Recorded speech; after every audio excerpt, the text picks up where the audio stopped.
again. But like, I think they're. What was funny was, I don't know if you watched the documentary, if you haven't seen stuff from it, they talk about the volume. And the purpose of the volume wasn't to create the dynamic backgrounds, it was to create the lighting from the backgrounds. And then they were going to digitally overwrite the backgrounds. Okay. Like a green screen. Yeah. But at least now you've got those realistic, that sun beating down or the fire coming up from the lava river from the finale of season 1.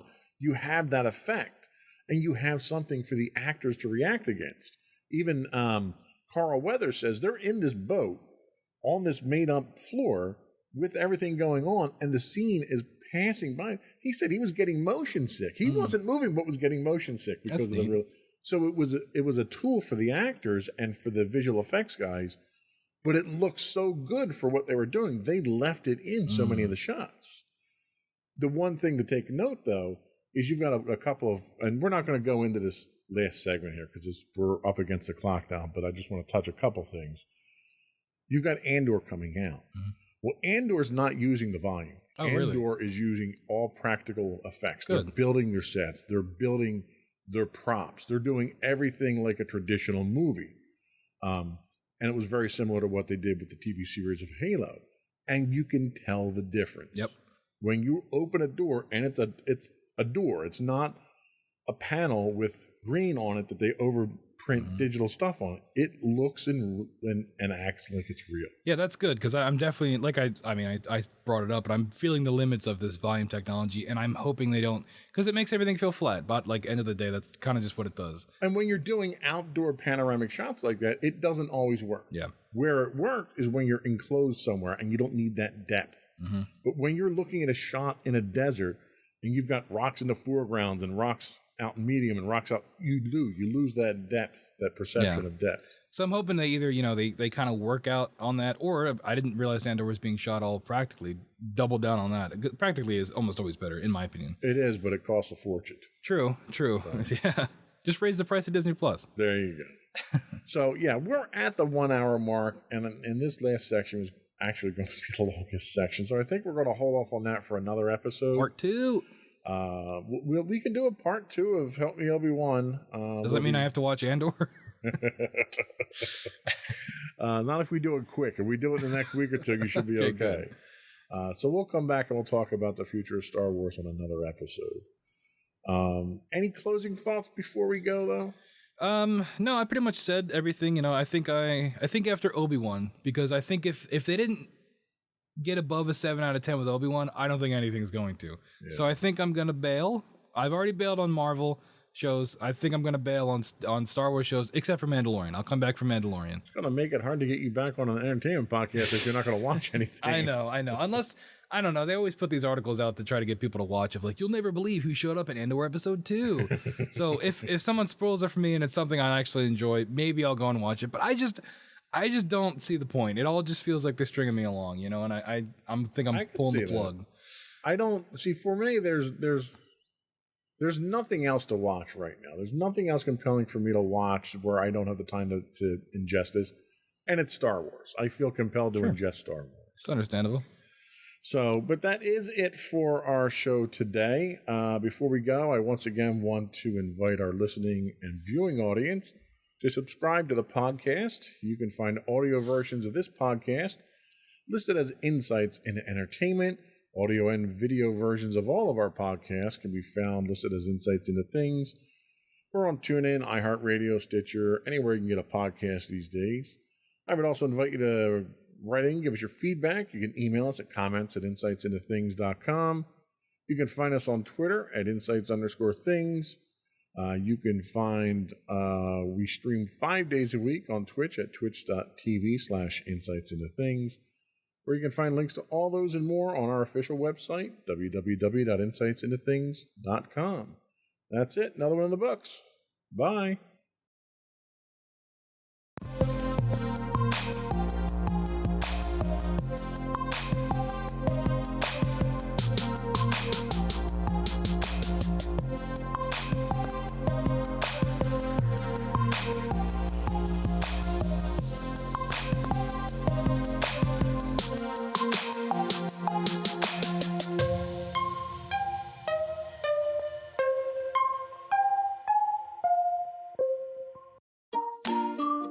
Insightful podcasts by informative hosts.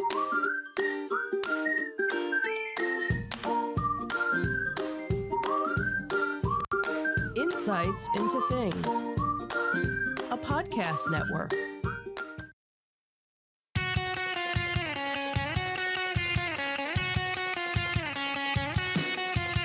Welcome to Insights into Entertainment, a podcast series taking a deeper look into entertainment and media.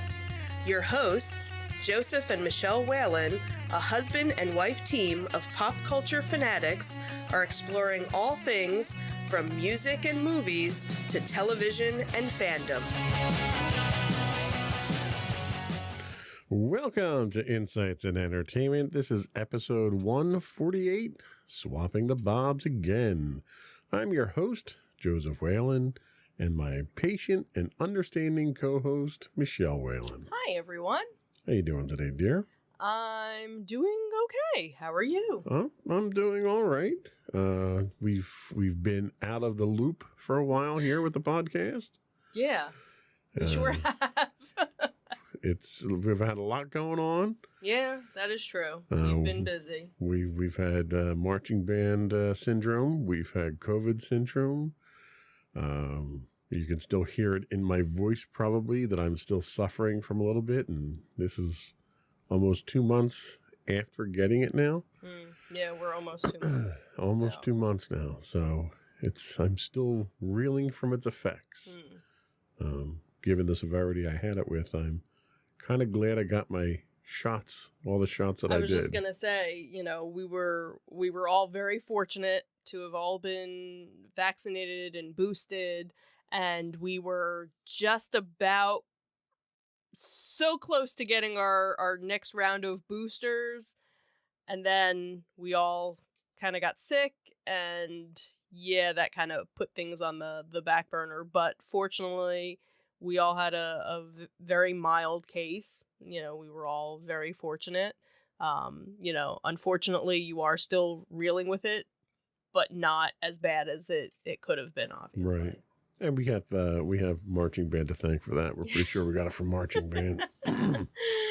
Such a happy family activity. Yeah. So, but a lot of stuff has happened. There's a lot to talk about. We're not going to get to everything today. We are going to talk about really two big things that happened in entertainment. One being the changing of the Bobs, which happened actually on the same day. The finale of right. Yeah, so we'll kind of funny how it happened that way. We'll be talking about Disney rotating the Bobs again.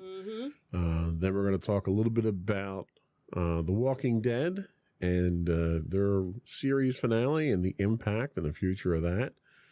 And then we had a couple of events. One we just attended this weekend that I did not grab any of the pictures from you to put up for. So theater of the mind for our viewing audience this time around. We'll describe everything in detail for you. So stick around for the last segment. We're going to talk about some of the stuff that we've been attending recently.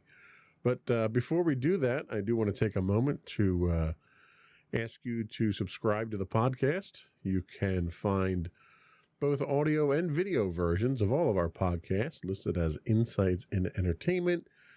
We're available on Apple Podcasts, Spotify, Google, Stitcher. I don't think we're on Stitcher. Stitcher doesn't do video. Neither does Spotify, as a matter of fact. Probably should redo that list, huh? So you can find audio versions listed as Insights in Entertainment under all of those. But video versions have, our Insights in a Thing has video and audio. When you can find it, where you can find it. Right. I would also ask you to write in, give us your feedback. Tell us how bad I'm doing today, because I'm a little out of practice. Give us your show suggestions or conventions or other events in your area you'd like us to talk about.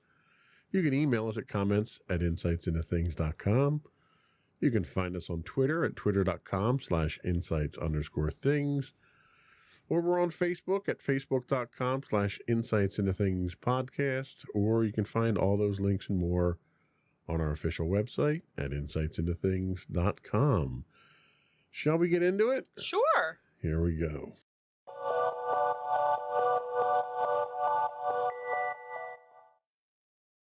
So, the changing of the Bobs. This was some very interesting news that I know a lot of fans of Disney were hoping for some big change to happen, and last month it happened. So Bob Iger was probably one of the most successful CEOs in history of the Walt Disney Company, and now it seems that he's returning back to run the media empire. And this was very shocking news that basically dropped Sunday, November 20th at night. And what was interesting about this was that when all the other changes that have been happening with Disney, in a lot of cases, cast members were finding out about it after the fact. Information in most cases about the different layoffs and things, all people were finding out about it through social media after the fact. And a lot of the cast members were very upset that, they didn't get any sort of notice ahead of time. And Sunday night, I guess it was early Sunday night, an email actually went out to all of the cast members. So cast members were actually the first ones to know about, As they should be, all of these changes. So that was definitely a step in the right direction that so many of the cast members actually felt. Now, Bob Chapek, who replaced Iger in 2020, was actually stepping down immediately. It was like effective that night. All of the website information updated. It was almost like Chapek didn't even exist after the fact. It was Susan Arnold, who was the chairman of the board, had said in a statement that night, we thank Bob Chapek for his service to Disney over his long career, including navigating the company through the unexpected challenges of the pandemic. The board has concluded that as Disney embarks on an increasingly complex period of industry transformation, Bob Iger is uniquely situated to lead the company through this pivotal period. Translation: Bob Chapek sucks, and we're bringing Iger back until we figure it out. And what was funny was, literally the next day, the stocks, had gone up 9%. Still didn't make it up to. Still didn't make it up to where they were during all of this, but definitely you're seeing, some of the changes from what you could see online and, social media. Cast members were elated by it. There wasn't anybody who wasn't elated. You know what? by There were very. Chapek got a golden parachute. Yeah, he got a golden parachute. But that's the thing, is that so many people were, because I think one of the other things that was kind of looming was there was another layoff that was going to be looming, and now, as far as I know, none of that is in place. Now, granted, how long is it going to take for certain changes to go into effect? That's what will be interesting to see, and how many things that Chapek started are going to be undone. Because we know they're not going to get rid of certain things, but are they going to start modifying? Well, and let's face it, he comes in, and if you want to play devil's advocate, you can say, oh, well, he came in during the pandemic and that was really what burnt him. But in reality, a lot of companies, everybody went through the pandemic. Right. And a lot of companies didn't go into the pandemic with the same balance sheet that Disney did. Right. And somehow Chapek manages to wipe out 36% of that budget sheet after doing all the layoffs that he did, all the cutbacks that he did, all the penny pinching that he did. Right. He still managed to lose 36%. That's just an astounding level of incompetence that I don't think you've seen in business, since somebody bought a company for $44 billion and lost $20 billion the next day on it. Yeah. Twitter being that company, obviously. So nobody was sad to see Chapek go. No. Even Chapek wasn't, because he just got his contract renewed. Right. So you know he's getting paid for his full contract. Mm-hmm. You know he's getting a golden parachute to just walk away and not say anything. Right. So he's set for life at this point in time. He basically stepped in crap and he's set for life now. Yeah. What Disney, I think, is scared of is they've only got Bob Iger for 2 years. Right. So they need to groom a new successor in 2 years to have him ready. Right. Who's that successor going to be? Well, and that's the thing, is there have been a couple of different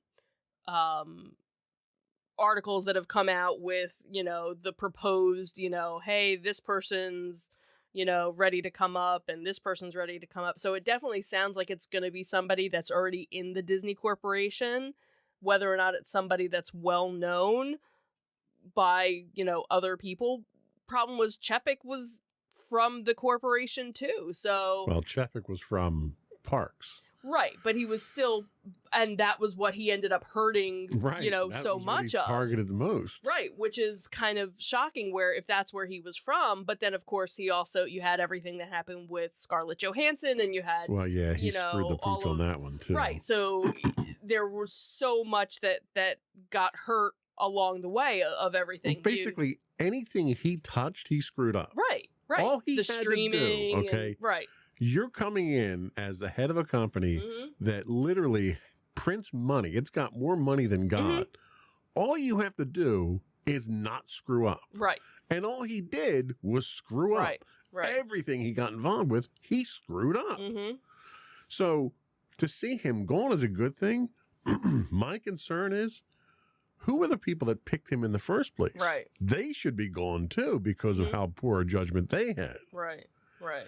Because if they're involved in picking the next successor, you're back in the same boat.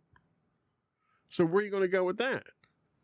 Yeah. So it'll be, interesting to see.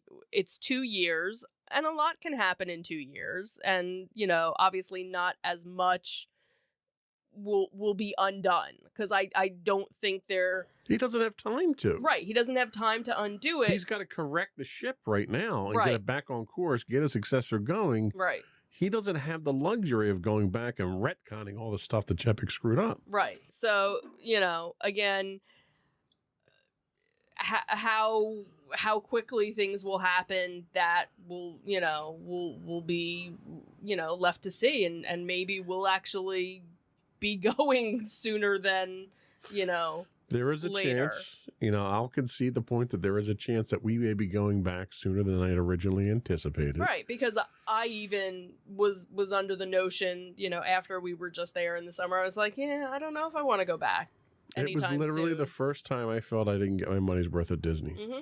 Yeah. And Absolutely. And I've bitched and complained about Disney from day one because of Oh, absolutely. various things. Yeah, And- and I agree. Iger, I was down on Iger for the longest time Mm-hmm. because I think he was completely overpaid. Now he comes back now, and he's basically he was making about 54 with compensation, Mhm. right? So his compensation package right now is about 24. So he's half of what he was at before, Mm-hmm. and that's the vast majority of it is incentive based. Right, right. So he's got to do something to turn the company around. Mm-hmm. Yeah.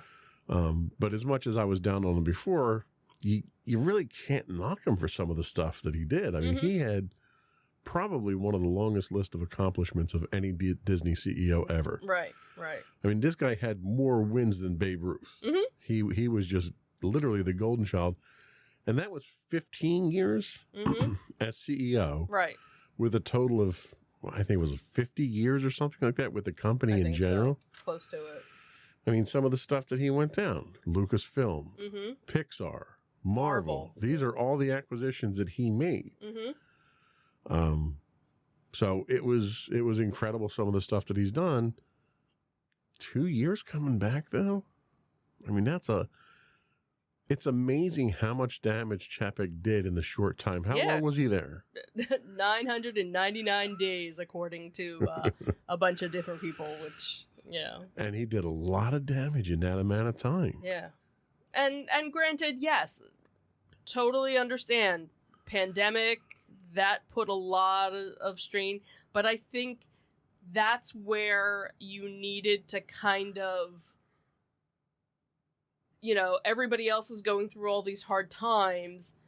Don't put the hard times on something that is expendable, really. You know, nobody needs to go on a vacation. You know, they want to go on vacation. And that should have been where you had, you know, less of a strain. And what he ended up doing was raising prices, you know, for so much of the stuff that it basically became a place for only the 1% to go. Yeah, you know, they didn't really care about the value resorts. They didn't care about, you know, the person that, you know, the locals who want to go and escape, you know, a couple of hours a day. They wanted the people who were willing to spend, you know, a week there in their high-end places, you know, the Star Wars resort. Like, that's been... That big giant middle finger to the fans. Yeah, really. And you have people that are like, all right, I did it once. I don't need to ever really do it again. Oh, well, and I also... At those prices, you and can't. I spent $6,000 for it. Like, that's insane. For when I could go on a week's cruise for that amount of money. Why would I want to spend 2 days in an all immersive? Ooh, where now, you know, they have so much opening where it's like, all right, well, now it's this whole immersive thing. But if nobody else is there, who's there? Who are you going to immerse with? Right.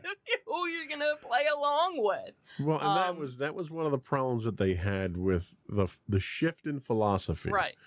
And that shift in philosophy left people like us and a lot of other people who we've gone down 3 times in 1 year. Right. Whenever you've conned me into buying season passes. And, whoa, if you go 3 times, we get our money's worth. I get my money's worth by not buying the season passes in the first place. But for people like us, it wasn't practical for us to go down. Right. And they continued raising prices 3 times. Now, every year they raise their prices, and it's expected. Right. Whether it's justified or not. 3 times this year, this calendar year, they've raised their prices. They just raised them again on the local season passes. Right. That's insane. Right. So not only are they raising their prices at an enormous rate, and we're not talking 1%, 2%, we're talking 10%, 13% in some instances. Right. They haven't brought back anywhere near the stuff that they had taken out. Right. So you still don't get the ambiance. You don't get the experience. You don't even get, like, some of the stalls are closed down. Right. You know, when we were there, we went through Magic Kingdom. You've got stalls that are not stalls, but stores. Right. Entire stores are shut down. It literally looks like Well, that a was slum like when in Disney. we noticed it more so in Hollywood Studios, the one backlot area where Right. the Little Mermaid show, that's been closed, so there's nothing there. Then they had the little gift shop that was there. That's completely closed. The Playhouse Disney, that's closed. They had a couple of characters, but that was really it. And that whole area used to have a whole bunch of stuff. Then back where the Muppet store was, when you leave the Muppet movie, that's closed. So they have all these stores, you know, and all these areas where there's nothing there. So you kind of walk through and you're kind of like, this is kind of creepy and deserted. And like you said too, Magic Kingdom. It's like Disneyland, the inner city experience or something, you right. know? And then of course I'm waiting to see like graffiti on the walls at some point. and then you have Epcot with all the construction that was going on, which, hey, that's great. But again, like we've said before, you have all this construction and I'm still paying full price Right. for things that aren't open and Right. things that are closed. Like, maybe you should give me a discount. Yeah, Or, no, you know, but instead they're finding new things for you to pay for.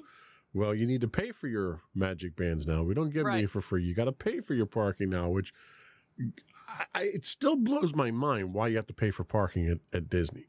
if you're a resort guest. If you're a resort, it makes no sense whatsoever to Right. me. You got to pay for your refills now too because I got to chip the cup, and it's like, how many different ways are you going to nickel and dime people? And then Genie Plus, and Oh, you know, that whole waste thing of that, time and effort and money. It's just, yeah. And this is just the parks. This is just how he screwed the parks up.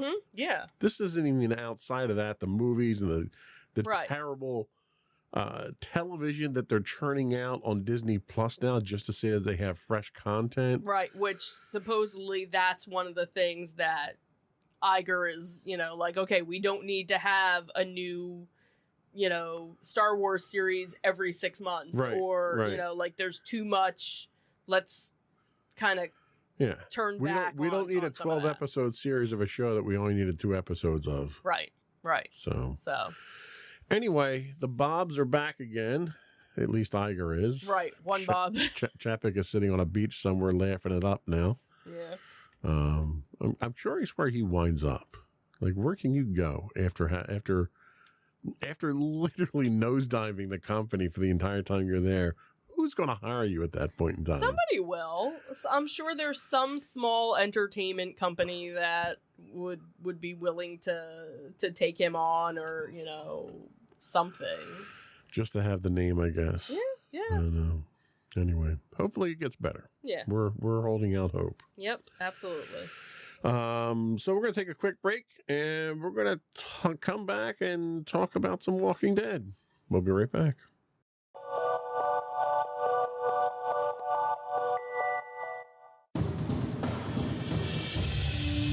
For over 7 years, the Second Sith Empire has been the premier community guild in the online game Star Wars: The Old Republic.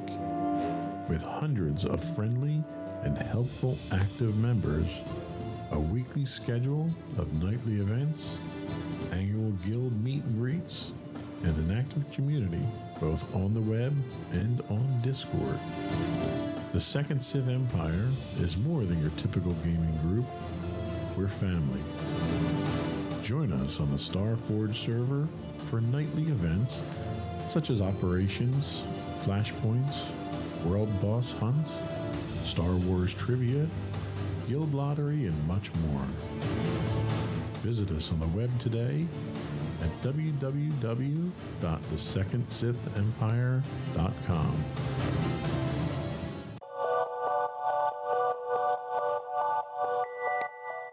Welcome back to Insights into Entertainment, and now we're going to talk a little bit about Walking Dead. So for the longest time, 11 years now, 10 years now? 10 seasons. Well, it was 11 seasons. 10 total. seasons now, Walking Dead was what's been described as the flagship of AMC. It really was the anchor show for AMC. Mhm, yeah. It spawned numerous spin-offs already. Finally came to a close. Yeah. Very different ending than what the comics had. I mean, the series itself had diverged from the comics quite some time back. I think it's like, when I think of series finales, the one that always sticks out in my mind is MASH. Right. You know, the number of people that watched that was like record breaking. It was like people around the world watched it. I don't think Walking Dead had nearly those numbers. Why do you think that is? If it was such an important show on AMC, have viewing habits changed? Is AMC not a major player in the entertainment of this type of thing? I'm not sure, because I didn't look to see what the stats were for it ending. But I know viewership over the years had dropped, because I actually had friends who were, you know, diehard Walking Dead fans and got to a certain point where it was like, yeah, no, I'm done, and kind of checked out maybe halfway through, you know, the 10-year span, 11-year span of it, and just kind of got burnt out with it, or it got a little too dark for them, you know, with everything that was going on, and they kind of, you know, were like, yeah, no, I'm done with it. And some people kind of a zombie apocalypse during a zombie apocalypse with COVID. Well, and it wasn't the best. Well, thing. and that's the thing. But I'm talking about even before COVID and things like that, that there were some people that just kind of like checked out. But it was interesting to see the couple of different documentaries that they did, talking about the fans and how a show about, survival and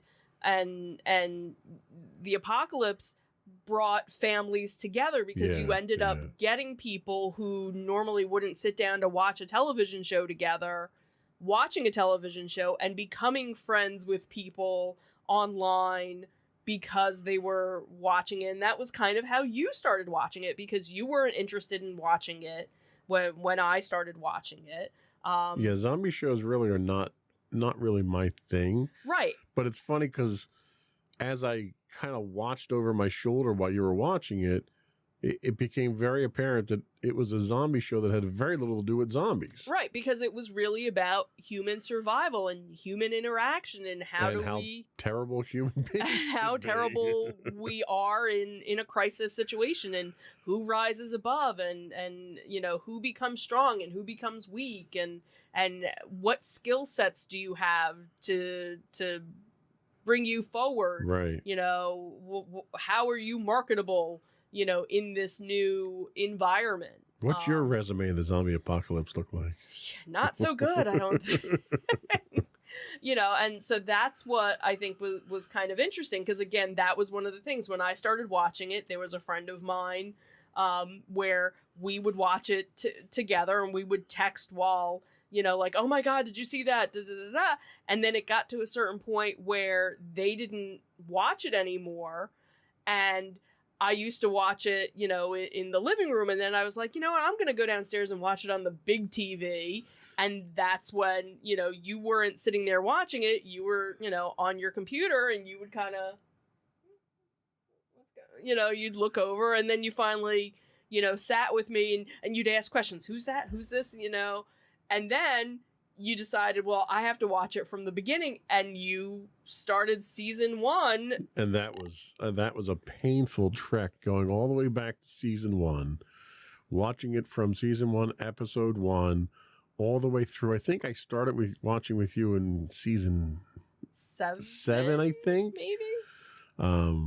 And it's funny because I binged all those seasons inside of, I think, 2 months. Right. And what was so funny was, you figure it had been 7-8 years since I saw it. So there were things that I really didn't remember, because it was one of those things where once I watched an episode, I never watched it again. I didn't go back and it's a good thing I binged it, because if I had to suffer through that whole season walkabout with Terminus and everything, if I had to suffer through an entire season like that, I would have stopped watching the show. And again, I think that you have people who maybe didn't start watching it at the beginning and did what you did and binged, because it kept their interest, because they knew, oh, well, the good stuff is coming. Right. Well, and then I did the extra homework, and I went out and I read on the Walking Dead Wikipedia, right, the summaries for every single one of the comics for every edition of the comics. That was actually, so before. Was it before? No, because I think I started reading the comics. You were reading them first, because you were reading the compendiums first. Right, I was reading because I had 2 of the compendiums. So I got up to, the Glenn stuff. So I knew that was coming. And again, what was nice was there were certain things that were happening that I knew about, but I didn't know about, and things like that. And that's how a lot of the fans were, because there were a lot of fans that went back and started reading the comics or had read the comics to begin with and now wanted to see the show. So it was nice when there were things that were different to kind of keep you on edge. Yeah. And then, of course, you have the whole Glenn thing where everyone's like, oh, this is when Glenn goes.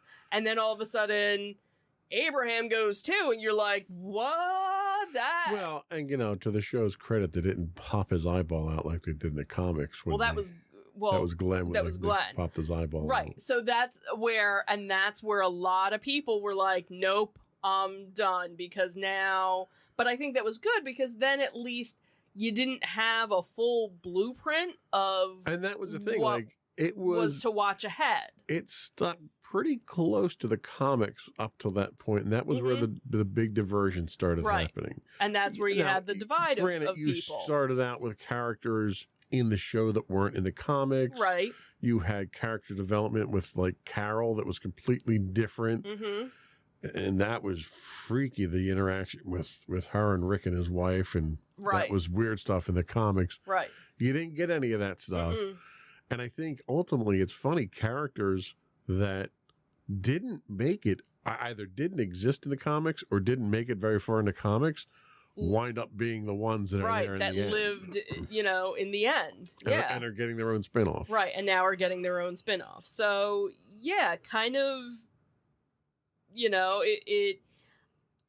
I think you still had a lot of people that watched, and but again, because it's broken off into a couple of different spin-offs, it's not going away anytime soon, obviously. From what we've honestly, seen.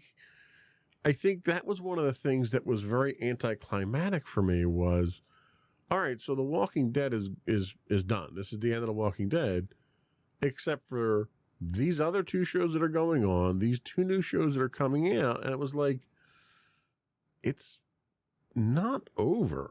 Right, because It technically, was very straight. Like when MASH was over, they had MASH spinoffs, but right. they were the characters in completely different modes. Mm-hmm. Like you had the After MASH, where they came back to the States and they were in a hospital or something like that.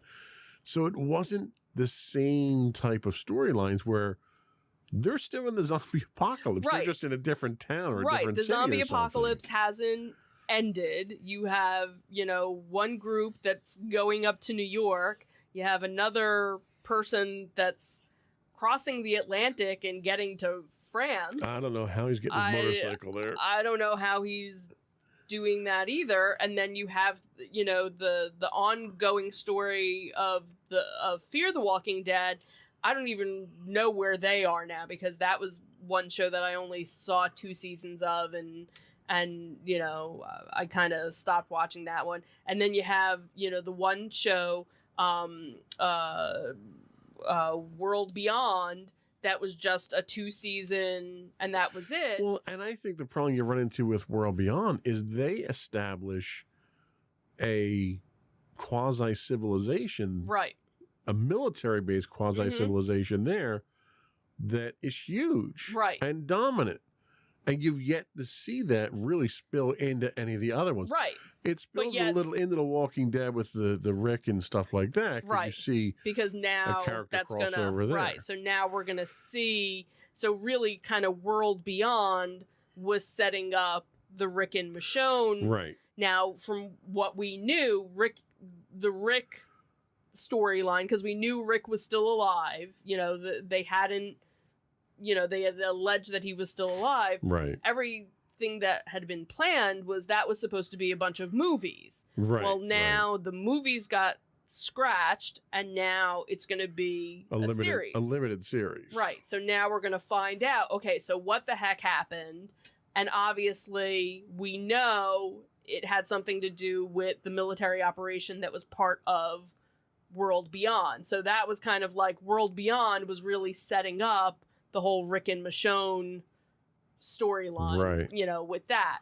The whole going to New York thing, we don't know why that was happening and why the two people, They got to have Kurt Russell show up as Snake Plissken to really make it work. That would be funny. But that's the thing is, why is it Negan and Which they don't establish by the end of the season Right. finale. right, Series because the finale. only thing that we find out from the series finale is Rick and Michonne are, basically that was it. We don't know why Daryl is going to France. We don't know why Negan and why can't I think of her name? Maggie, thank you, are going to New York, because we know, at the end, Negan is married, he has a kid on the way.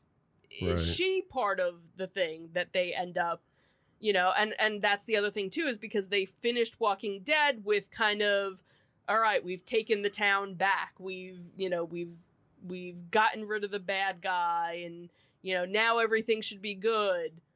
So why does everybody need to go off? Right. Right. Like you finally are in a good place. Why you leave? Yeah, given the reputation over 11 seasons, it's entirely possible that Ezekiel kicks them out because they seem to ruin everything. Yeah, they you know touch. what? Maybe it's They're not like, hey, them. you guys are related to Bob Chapek, aren't you? You need to get out. So yeah, it'll be interesting, to see. So you have the 3 new series. So you have Walking Dead Daryl Dixon. I really hope to come up with a better title than that. And now the other thing too that I guess it was from World Beyond, was the fast zombies, the ones in France. Right, you got climbers. You got the climbers. You got runners. And you got the ones that can open doors now. Yeah, you got the articulated ones, the guys that can pick stuff up. Right. So what is it that makes him want to go to France? Now, that was also supposed to be where Carol was originally supposed to be going with him, but because they were actually filming in France, which seemed kind of odd during, this whole time period, why you wouldn't just do, a set or something and stay stateside. She's not going, so they had to kind of redo that whole storyline. Then you have the Walking Dead Dead City, which is the one with Maggie and Negan. Again, very odd Lauren couple. Cohen, who, by the way, is from Cherry Hill, New Jersey. Right, she was born in Cherry Hill, our New neck Jersey. of the woods. And then obviously we have the currently untitled series, which will feature Rick and Michonne, which they kind of hinted at that during the last episode of The Walking Dead. Plus you have the returning of Fear the Walking Dead. Right.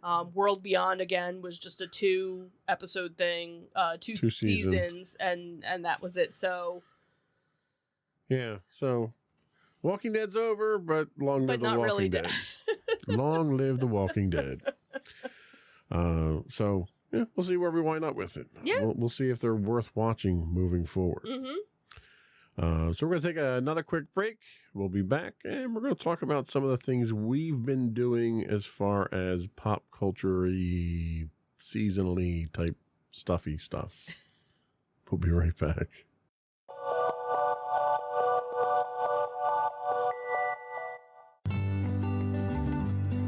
Insights into Teens, a podcast series exploring the issues and challenges of today's youth. Talking to real teens about real teen problems. Explore issues from braces to puberty, social anxiety to financial responsibility. Each week, we talk about the topics concerning today's youth.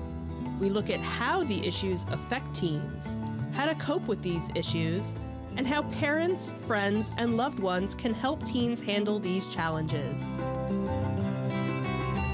Check out our video episodes on youtube.com/insightsintothings. Catch our audio versions on podcast.insightsintoteens.com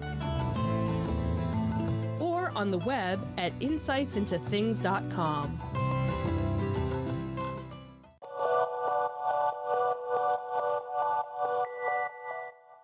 Welcome back to Insights into Entertainment. So we've been out and about. We had 2 things actually on the show notes today, but we have a third one to add to it from last week.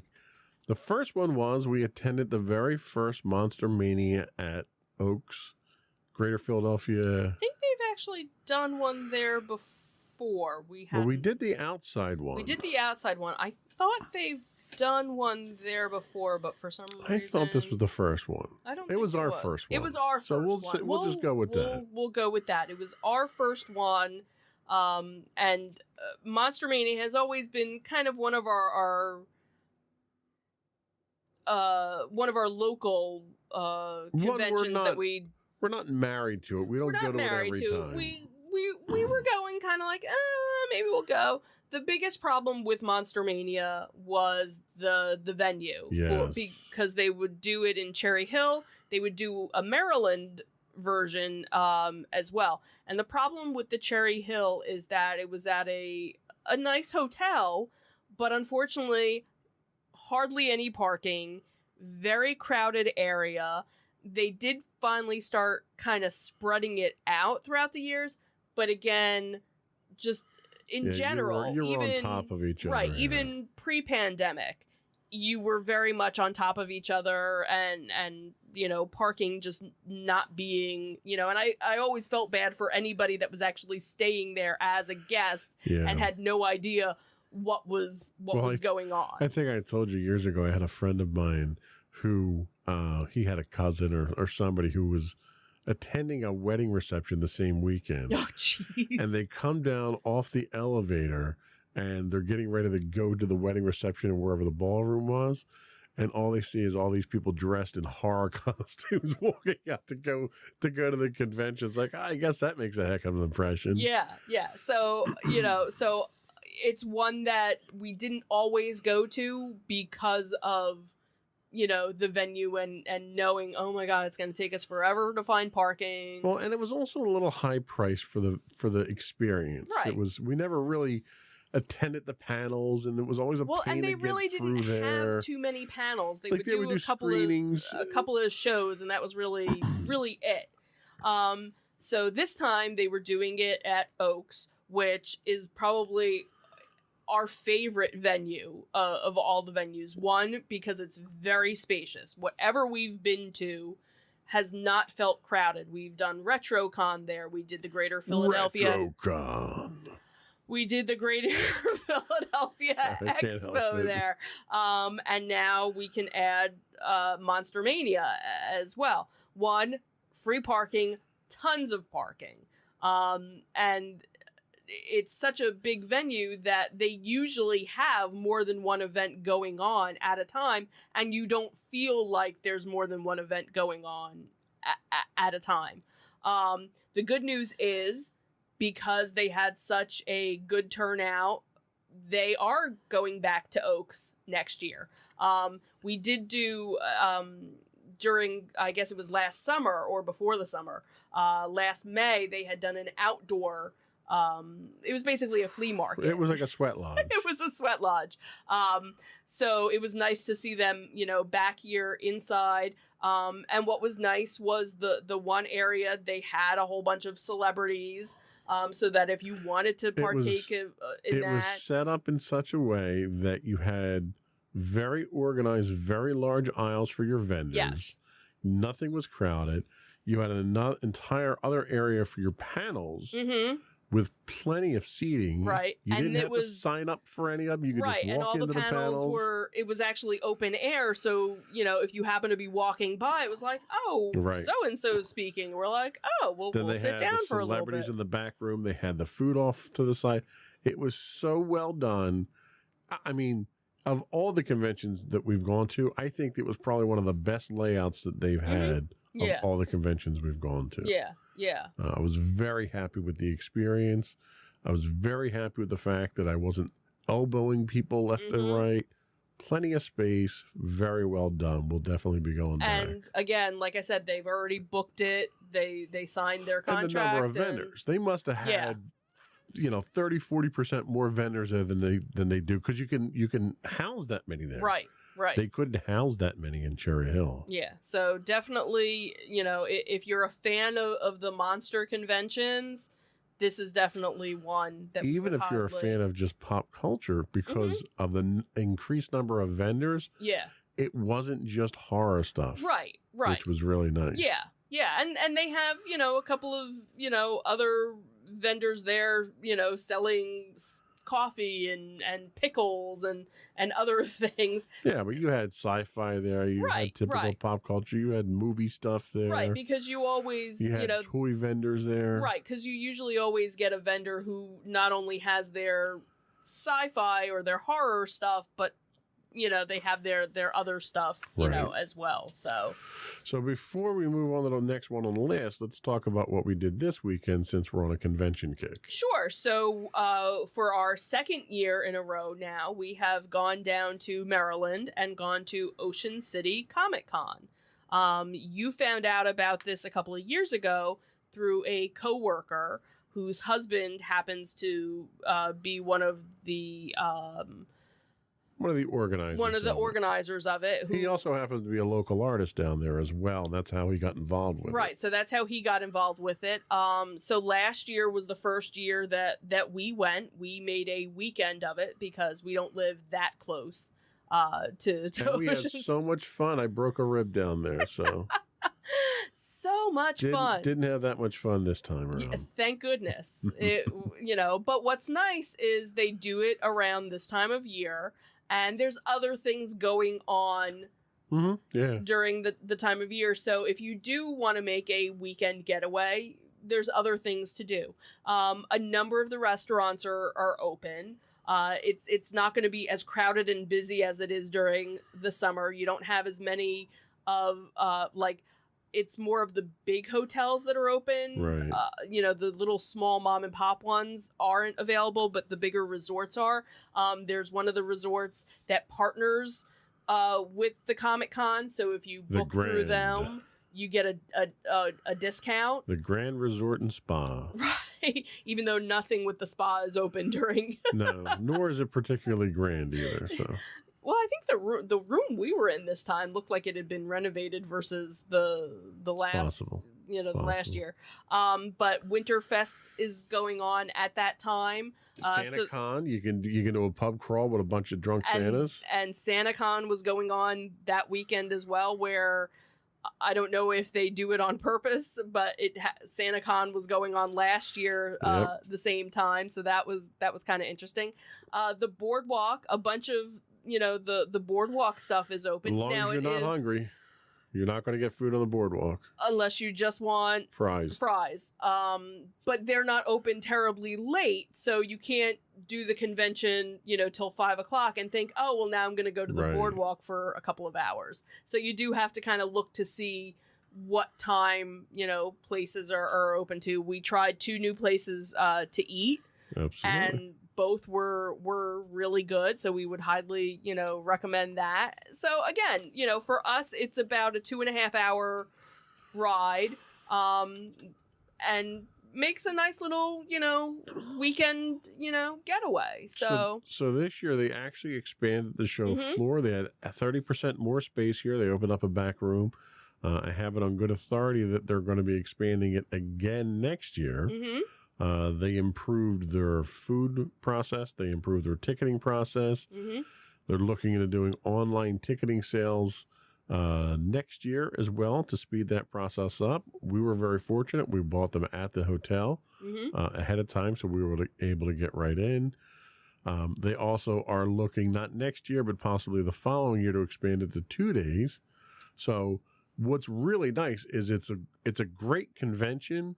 And it's a convention that they're taking the profits and pouring it back into it and making it better and better. Yeah. So just over 2 years of going, we've seen it get better, and they're making it even better after that. So it's a local convention run by locals, but it's people who are passionate. Right. It's local artists who are running it. Yeah. So they know what a convention needs to have to be successful. Right.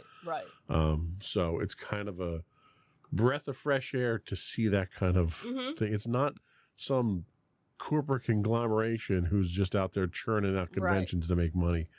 It's people who are there at the conventions, which you can really tell the difference. Yeah, absolutely. And one of the things that, that we commented on, and when you had talked to, your coworker about it, they, said, that was kind of the point.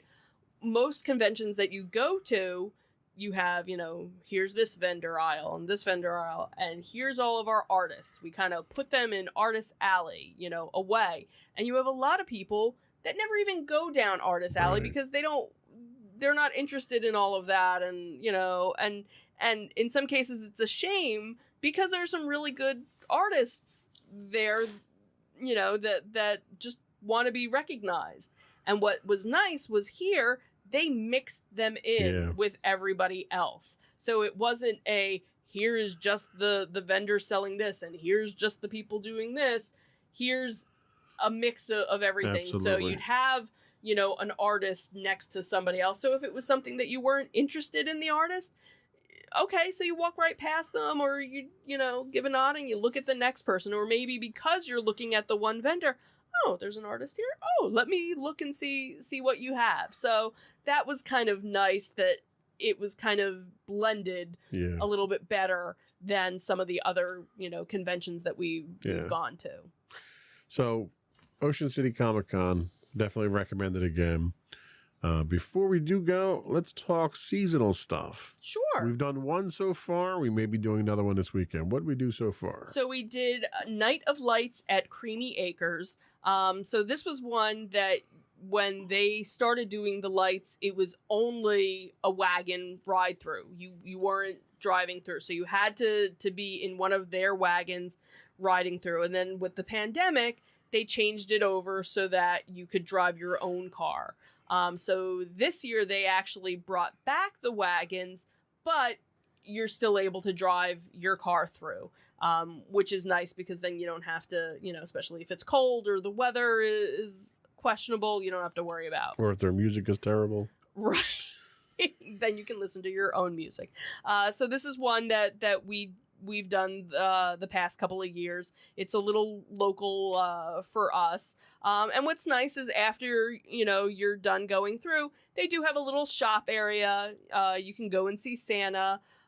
They do have fire pits now, because I think last year, I don't think they were doing fire pits just yet.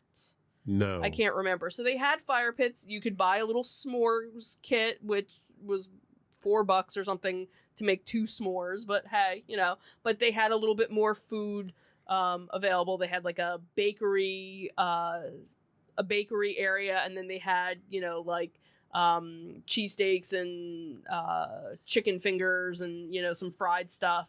All that Christmassy food. And then they have a couple of characters, walking around. Creepy characters. But it's nice because it's a local farm that does this. You can buy your tickets online, or you can buy them there, and a nice little enjoyable drive-through, Christmas light display. All right, I'm going to put you on the spot. What are we doing this weekend? So we are probably, depending on what the weather is, I'm guessing maybe Shady Brook. Yeah, probably. We also are fortunate enough that Diggerland, which they happen to do a drive-through one as well, so maybe we'll give them a try. Well, and Shady Brook is probably the biggest in our area. That one's up in Bucks County, right, Pennsylvania. Right, that one's further for us to go to, and depending on what the weather is like. And usually what we'll do is if it's a decent day, we'll go up, we'll hit Peddler's Village, we'll stay there, we'll hit there in late afternoon. They turn their lights on fairly early. You get to enjoy those lights, and then on the way home, we drive. We'll hit Shady Brook. Right, and if because I think the last time we went, I think it started raining when we got done, so we didn't do any of the fire pits, because that's another thing too, is they started having fire pits, but you actually had to make reservations, or they had private ones you could do, but they had public ones too. We had to fight for a couple cheeks on the bench. Right. So we'll see. We'll see how it goes. It's always that fun part of fighting around the fire that we love to do around the holidays. But now we have our own, fire pit. So right. We have to assemble that this weekend. We have to assemble that this find weekend. Stuff to burn. We'll be throwing furniture and stuff in there. So if you got anything you need to burn, bring it over. Just make sure it's cut down real small. Right. It's not a big pit. So anyway, I think that's all we had for the show this week. Hopefully we'll be back on a regular cadence moving forward now. Yeah, we'll see. We'll see about that. I took a couple of weeks off because I just wasn't feeling up to it. So right. Moving forward, hopefully we'll be a little more. Before we do go, though, I do once again want to ask you to subscribe to the podcast. You can find audio and video versions of our podcast listed as Insights into Things We're available on Pandora, Castro, Stitcher, Podbean, Buzzsprout, any place you can find a podcast these days. You can also find this show listed as Insights into Entertainment as well on your podcast listings. Feel free to email us, write into us at comments@insightsintothings.com. Hit us up on Twitter. We do accept DMs if you want to send some over with suggestions or just feedback on how we're doing. You can hit us at twitter.com/insights_things. I'm stealing all your lines here, aren't I? Yeah, Sorry. it's okay. You're next. You do All the right. rest. So you can also find us on Facebook at facebook.com/Insights Into Things Podcast. You can find us on Instagram if I ever decide to post there again, on Instagram.com/Insights Into Things. But obviously the best place to go would be our official website, which has links to everything that we do, and that is insightsintothings.com. That's it. Another one in the books. Have a good week, everyone. Bye. Bye.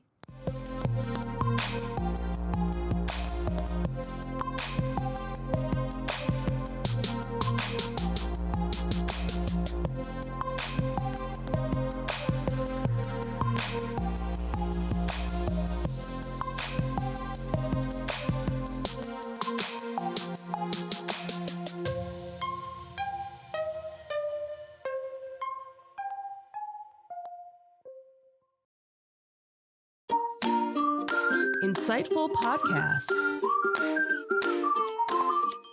by informative hosts.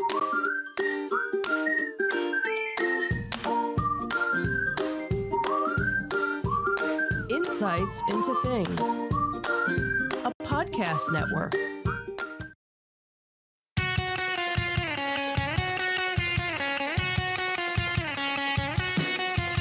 Welcome to Insights Into Entertainment, a podcast series taking a deeper look into entertainment and media.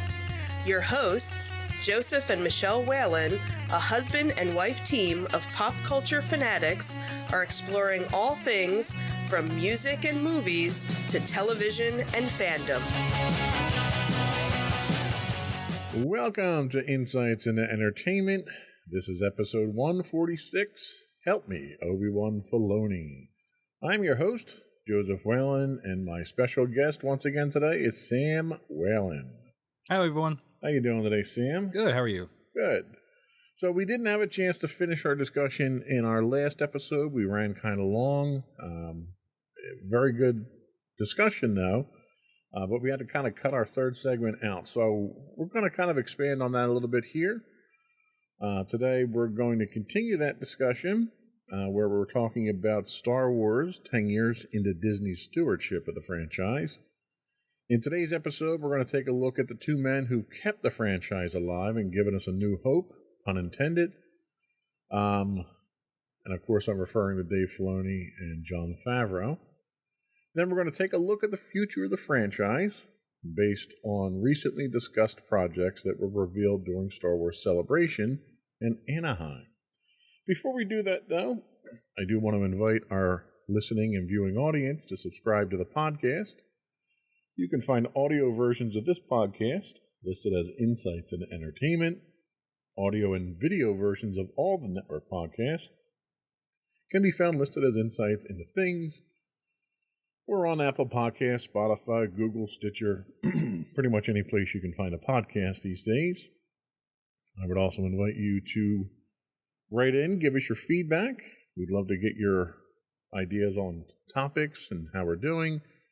You can email us at comments@insightsintothings.com. We're on Twitter at insights_things. On Facebook, you can find us at facebook.com/insightsintothingspodcast. Or you can find links to all those and more on our official website at www.insightsintothings.com. Are we ready? Yes, let's get into it. Let's get into it.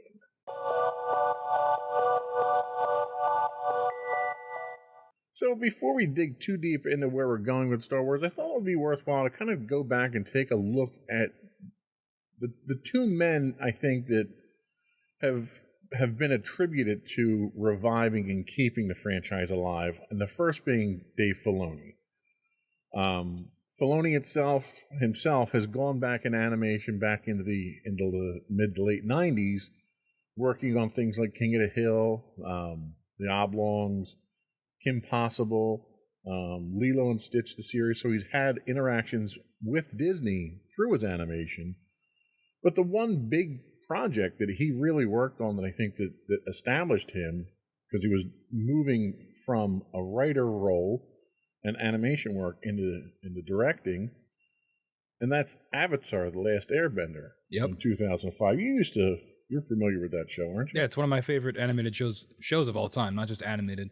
I actually did a recent rewatch of it, probably within the last year or two.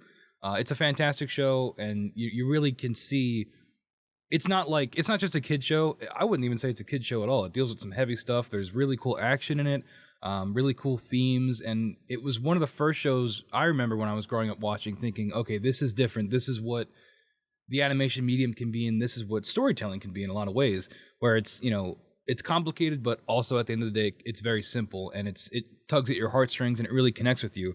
And I think that as we go through and we see what Filoni does with Star Wars, you can see a lot of his strengths in Avatar that is then translated into Star Wars with similar storytelling techniques.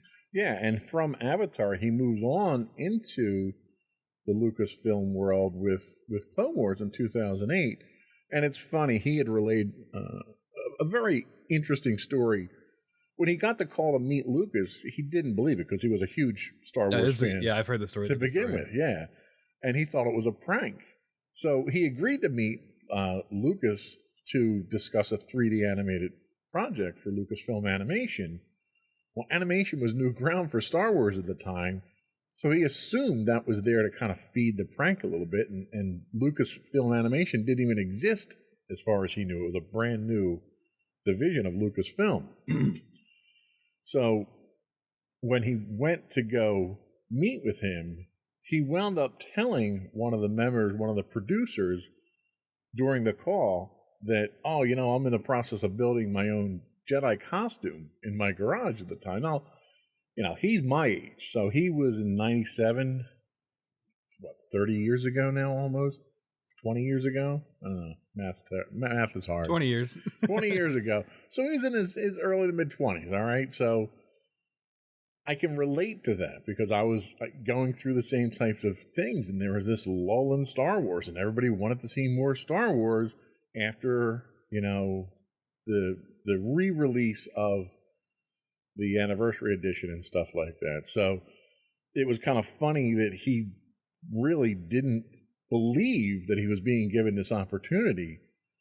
But what really caught George's eye was his work on Avatar, because so many of the themes that they wind up dealing with in Clone Wars, they dealt with in Avatar. What are some of the parallels from the two shows that you really see his handiwork in? Yeah, I mean, Star Wars in general, there's always a theme of found family, especially if you get into Rebels and Clone Wars, the idea of that family doesn't necessarily have to be blood, but the people that you find along the way that then become your family. That's a very big thing in Avatar. The idea of the sins of parents kind of influencing their children, you get that in Avatar with Zuko and his father, and then in Star Wars with obviously Luke and Vader. I'm trying to think of, I feel like there's another big one I'm missing, but really the found family thing is the big thing, and Filoni's ability to really capture this tight-knit group of people that, would do anything for each other. And that's more Rebels, which I think he actually pitched Rebels before Clone Wars. Clone Wars is kind of more expansive, but you still have that core group of, Anakin, Obi-Wan, and eventually Ahsoka. But yeah, I think Filoni's ability to really get down to the heart of things and tell those stories is kind of what made him the guy going into this. Yeah, and it's interesting you mentioned the overarching theme of Clone Wars. Clone Wars was originally a George Lucas concept that came out of Attack of the Clones, Return of the Jedi, stuff like that. Lucas wanted to tell that story that he couldn't tell in between the films, and that first season was really a lot of what he wanted to do with that. After that first season was sort of when he kind of gave the reins to Filoni at that point, and then you really start to see this series get deeper and more character development. I mean, it's really hard to take an army of people that are the same person and make them all distinctive. And every episode did exactly that. Yeah. Yeah, I mean, one of the things, and I'll probably hit on it again, but that Clone Wars does so well is that it takes these genre stories of Westerns, I think I said it in the last episode, Westerns and noir and crime dramas and all these different things, and puts it in Star Wars. And that's where a lot of the best arcs in Clone Wars comes from, is, you know, Star Wars doesn't always have to be about the Skywalkers. It doesn't always have to be about, you know, the same, like, 3 things over and over again, which is where you get some of the failings in the movies, because they're so, you know, hamstrung by these couple of topics. But in Clone Wars, because it's a TV show and you have more time to stretch it out, you can cover so many different themes and topics and storytelling devices. Yeah, and I remember when Clone Wars came out, they had talked about how they're going to distinguish the personalities of the clones. And the big thing that they kind of latched onto was, oh, they're going to have different hairstyles. And it was like, that's really not going to cut it. Yeah. And that's what the first season was. It was, this guy's got a mohawk and this guy's got a buzz cut. And it was like, they were all the same person in really that first season. It wasn't until Filoni really started to get involved with it that you started to find out that they were all distinct personalities. It wasn't just a haircut. Yeah, and 2 things I want to mention in that. I think in the first season we get the episode Rookies, which is where it's all about the clones, and we get I'm blanking on, all the Star Wars fans are going to bash me, but we get that original team of clones that we eventually follow through the entire show. And that's when you start to get their different personalities. And I want to shout out D. Bradley Baker, who does the voice for all the clones. He's like ridiculous. If you watch Bad Batch, he does all the voices there. He does all the voices of all the clones. And the more opportunities they give him to do it, the better he gets at it. Because you mentioned the haircut thing, but it really is the vocal performance too of Baker giving each of these individual people who look the same, you know, aside from cosmetic differences, but who has the same face, distinct personalities just through the vocal performance. And if you have any interest in animation and voice acting, it's like a masterclass in what you can do just by little, you know, changes to your voice. Yeah, it is great. And in fact, when we were down a couple years back at Star Wars Celebration in Orlando, they did it was a continuing storyline that they were doing that was an on-stage read-through.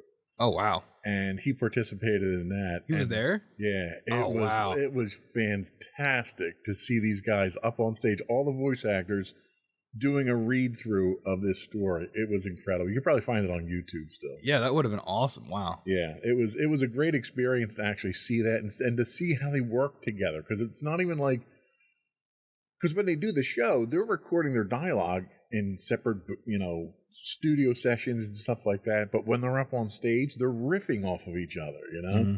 They're looking at the person that they're actually reading dialogue to, and they're almost emoting it out. I mean, they're sitting on chairs and stuff like that. They're not up acting it out, but you can see the emotion on their faces when they do this. And when he changes characters, you can see a change in his posture as he's doing a different character. It reminds me of Andy Serkis, for all you Lord of the Rings fans out there. He did an interview recently on Colbert where he was talking about recording the audiobooks for Lord of the Rings, which are very good if you want to check them out. But he was talking about, because he does all the voices, so he was talking about, and he was physically demonstrating how when he does Gollum, he has 2 personalities. He'll go from one side of the mic to the other to do the different 2 aspects of the personality. And it's things like that where, like, I don't know, I'm like such a nerd for like voice acting and things like that, because I just think it's so cool and it's so impressive. And this show is an example of that, Clone Wars. And like with most things with the show, it gets better as it goes. And not just D. Bradley Baker, but Ashley Johnson as Ahsoka Tano, James. I was gonna look up the other 2 names of Anakin and Obi-Wan, but they're also great because it's, you know, it's not Hayden Christensen and Ewan McGregor. They got new actors, and in some aspects, I think they do a better job than Hayden and Ewan did at some points, especially Obi-Wan. I think Obi-Wan's voice is awesome. Well, and part of that is the fact that there's so much more character development that happens over this time. You've got so much more freedom to express emotions and regret and development of that character that you don't have that level of freedom in a 2-hour movie. You know? Yeah. Matt Lanter is Anakin Skywalker, and James Arnold Taylor is Obi-Wan. I just want to make sure I get those names right. Also, a bunch of other people. Corey Burton as Count Dooku is like one of the best voices in the show. It's great, and you should all go watch it. Just to confirm, it was Season 1, Episode 5 was Rookies. Yeah, so, I mean, Season 1 is definitely rough, and definitely it can be, like, you're like, okay, do I really want to watch more of this? But episodes like Rookies really are like, okay, there's potential here. Sure. And is it a coincidence that's when George leaves that the quality steps up? I don't know. I don't want to bash him too hard, but Well, George was never famous for his dialogue, right? exactly. So I think if you don't have to, you can cherry pick some episodes from season 1. And I would say you could probably skip the whole movie. I don't know if we want to cover the movie, but the movie was rough. It's only kind of worth it to see Ahsoka get introduced, but she's also unbearable in that movie. But she's unbearable at the beginning, but then by the end, it makes her character progression even better. So, and Rex too. We get Rex in that movie, who's great. Yes, we do, and I'll reserve judgment on Ahsoka. Yes, we've had discussions about Ahsoka. The jury for me is still out on Ahsoka. My biggest thing with Ahsoka was she was a character that shouldn't have existed. The only reason she existed was to appeal to a certain demographic for the TV show. That was all she was created for. I mean, in Filoni's pitches for what was going to be Rebels, George handpicked out Ahsoka and was like, hey, we should have her. Of all the characters he pitched, he picked Ahsoka and was like, hey, let's develop her. And then they did. The problem that I have with that is canonically, how do you go through the entire episode 3 of Revenge of the Sith? He's still a Padawan in Revenge of the Sith. How do you go through all of that? Or he's an apprentice still. He's not a Padawan. He's an apprentice. How do you go through that? He's never made a master. He never never mentions that he's had this Padawan that went through, 3 years of the Clone Wars and all this stuff. How do you never mention that? Well, so they kind of tried to fix that a little bit. Oh, they did a terrible job retconning that. With the last season of Clone Wars, where you get the animated versions of Revenge of the Sith, and you see, I don't know, I think it's good because you get because you know what's going to happen to Anakin, and it makes Ahsoka like a tragic character because she cares about him so much, and it's like, I don't know, George picked her out of a lineup after he made all the movies, all right? And that's the problem, is they tried to shoehorn her into a storyline after they had a story. All of Clone Wars is that, though. We have to go back and retro, that's kind of the thing Filoni does, is he takes what are the movies and tries to make them better with TV shows. And he did that with Clone Wars, where the prequels are just better if you watch Clone Wars, because you get, it's not just one elevator conversation between Anakin and Obi-Wan. It's multiple interactions where you really believe that these guys are friends. And it makes, and the clones in general, you really care about the clones. And when Order 66 happens in that final season, it's really heartbreaking, especially for what happens to Ahsoka. Absolutely. That I will agree with. However, the one area that he failed to do any justice to in Clone Wars from the movies was Jar Jar. Jar Jar was still annoying. At the end, Jar Jar gets one arc with Mace Windu that's not awful, but everything else kind of is. He gets one arc. I still think Jar Jar is a secret Sith Lord who started the whole thing. Hey, George said Jar Jar was the key to all of this, so we can take that however we want. So, all right, so he moves on from Clone Wars, does a fantastic job with that. He gets his Rebels, which I liked Rebels. I think Rebels worked very well. I think it wound up falling into that same siloing issue that Star Wars tends to do, where you have this entire galaxy and this whole thing takes place basically on one planet. Yeah, Lothal. And it's not a particularly compelling planet. No, it's just like a field. Right. Like there's literally nothing there. Until the final season when everything's there. Right. So that's kind of where it was a stretch for me, and it kind of fell off. But one thing they did that was really good with that was they gave you the expansion of the understanding of the Force. Yeah. When they tried to do that in Clone Wars with the father daughter. Yeah, son. I forget the name of it. It starts with an M. Mortis? Mortis, yes. That was interesting because they actually tried to tie that into the novels that were happening at the time with Legacy of the Jedi novels, I think it was. And they had this ultimate villain, and she was associated with the father and all that stuff. Very interesting. Shows up as one of the monster villains in Star Wars role playing. Oh, really?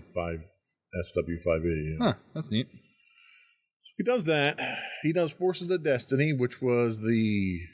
Can I talk about Rebels a little bit? Because Rebels, I was just going to skip right over. I noticed that. We're just going to blow through Rebels. Rebels is definitely worth watching. I think in a lot of regards, it's on the same tier. We spoke very highly of Clone Wars, but I think Rebels is right there.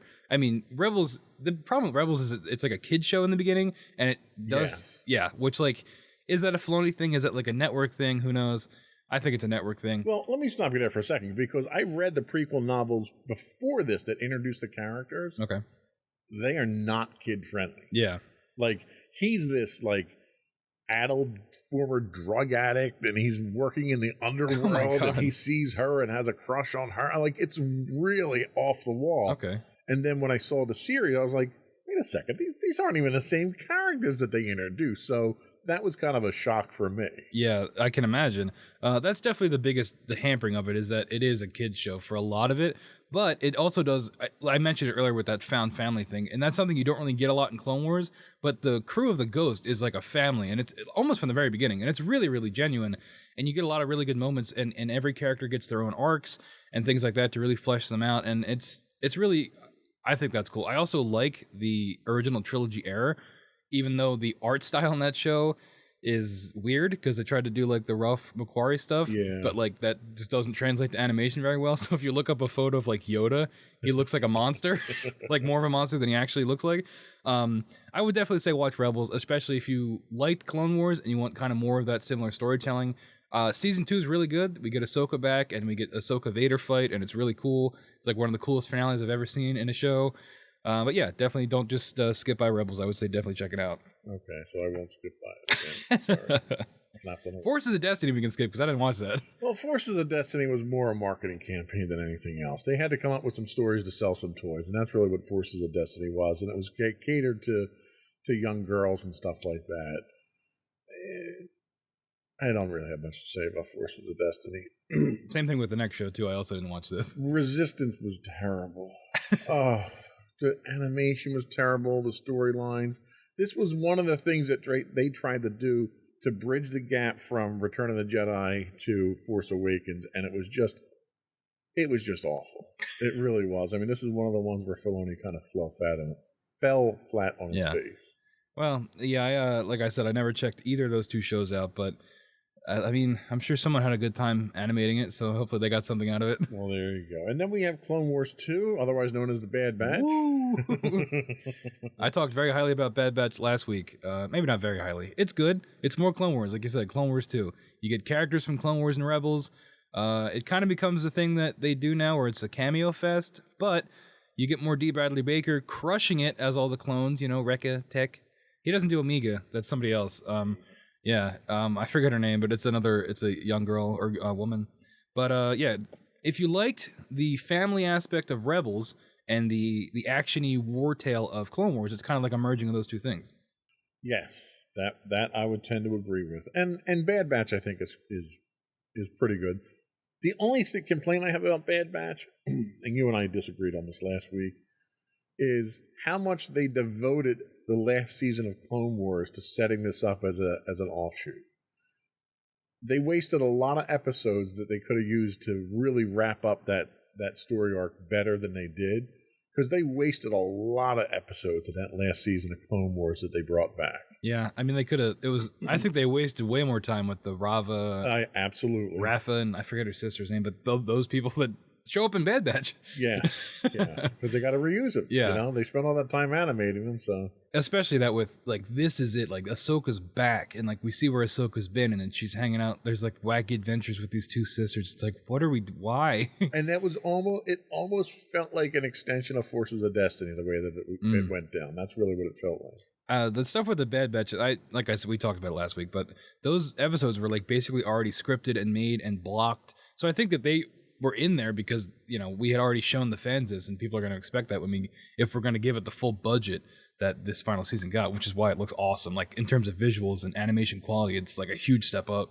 See, and the problem that I have there is you're retconning.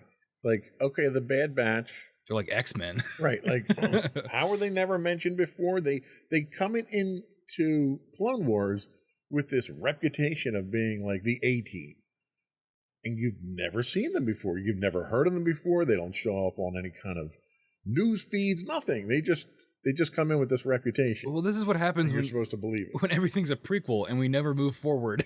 When we're constantly backtracking to fill in gaps, this is what's going to happen. It's inevitable. When the movies are the blueprint and then we try to fill in every possible second of the timeline with new characters, there's just not a whole lot you can do. And I get that, and I accept it. I just don't like it. We tried moving forward, and no one liked that. So, Well, all right. So let's take a quick break, and we're going to come back and kind of do a recap on Happy when we come back. We'll be right back.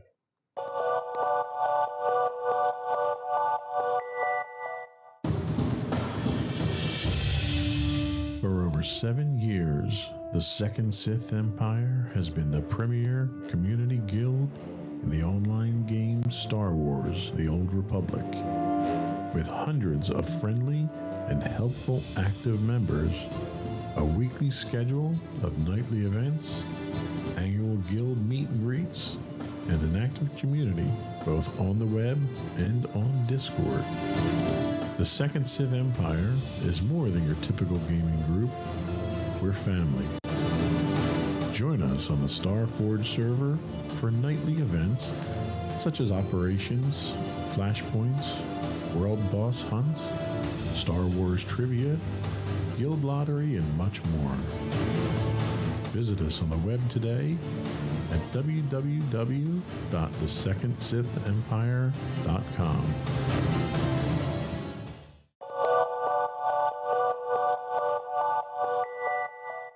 Welcome back to Insights into Entertainment. We are talking Disney and things. Star Wars mostly, but everyone starts out in Disney at some point. Yeah, right? the large looming shadow of the mouse. So 10 years in, since they've owned it, and we're talking about where they came with it. And the other person who seems to be the man of the hour with resurrecting Star Wars and keeping it going is Jon Favreau, who started out with Disney back in 2008, directing Iron Man and portraying Happy Hogan in Iron Man. And he had a rather storied career with Marvel. What are your candid thoughts on Jon Favreau? Yeah, I looked ahead at the notes and I saw that we were talking about Jon Favreau. I'm not a big Jon Favreau guy. I don't think he's that talented of a director. I think he's, I use the phrase Disney hack off air, maybe. But I like Iron Man, the first one. He also did a movie called Chef that's pretty good. He stars and directed that. Those movies are good. I don't know. You look at, we have the list here. Iron Man 2, no one likes that movie. Jungle Book, the 2016 remake, The Lion King 2019 remake. Both of those movies just felt like such corporate kind of cash grabs, especially Lion King, because the live action remakes that were 99% CGI. Oh yeah, well yeah, that's a whole nother. They're not live action. They're just not. They're animated. Okay, just because it looks like a real lion, which it doesn't make it live action. They didn't cast a lion. It doesn't matter.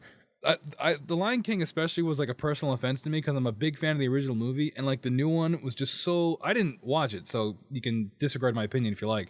But it's just so soulless, And I think it's the epitome of Disney as a corporate machine, and I think Jon Favreau is on the front of that face of that. Because they didn't have the songs in it. That's why. They only have 4 of the songs, and they redid them, and they were awful. Anyway, I'm sure Jon Favreau, he made his money. He's a very successful guy, and I'm happy for him for that. Happy, I get it. Yeah. So what about producing? So producing, he did pretty much everything with Marvel so far. He's been involved with Avengers, Iron Man, Infinity War, Endgame, Age of Ultron. Do you think that his hand with Marvel has been worthwhile? Has he contributed to it? Has he detracted from it? They keep him in it, so he must be doing something right. Yeah, I think in a lot of ways he's similar to Filoni, where if you look at a lot of behind-the-scenes stuff, and, it's all manufactured, so take it with a grain of salt anyway. But Favreau seems like he is a fan of the Marvel source material, and when he gets to stuff with Star Wars, he seems like he's a fan of that source material too. And even if he is, the corporate shill I make him out to be, even if he's don't hold back. Tell us how you really feel. Even if he's a little bit of a fan, that's going to translate at some point. He's not someone that's totally unfamiliar with these properties, coming in trying to shoehorn it into whatever story he wants to tell. He respects the source material, and he has also, he's found a way to adapt it to a whole new audience. So there's credit there. So as a fan, he did participate in Clone Wars as the voice of Pre Vizsla. Yeah, which actually he told an interesting story about this. He was on set doing some post work for Iron Man 2 at the time, and was invited to come in and do the voice for him. And all of a sudden, he adopts that persona, moving forward in the shows. Then they bring him back in for Mandalorian.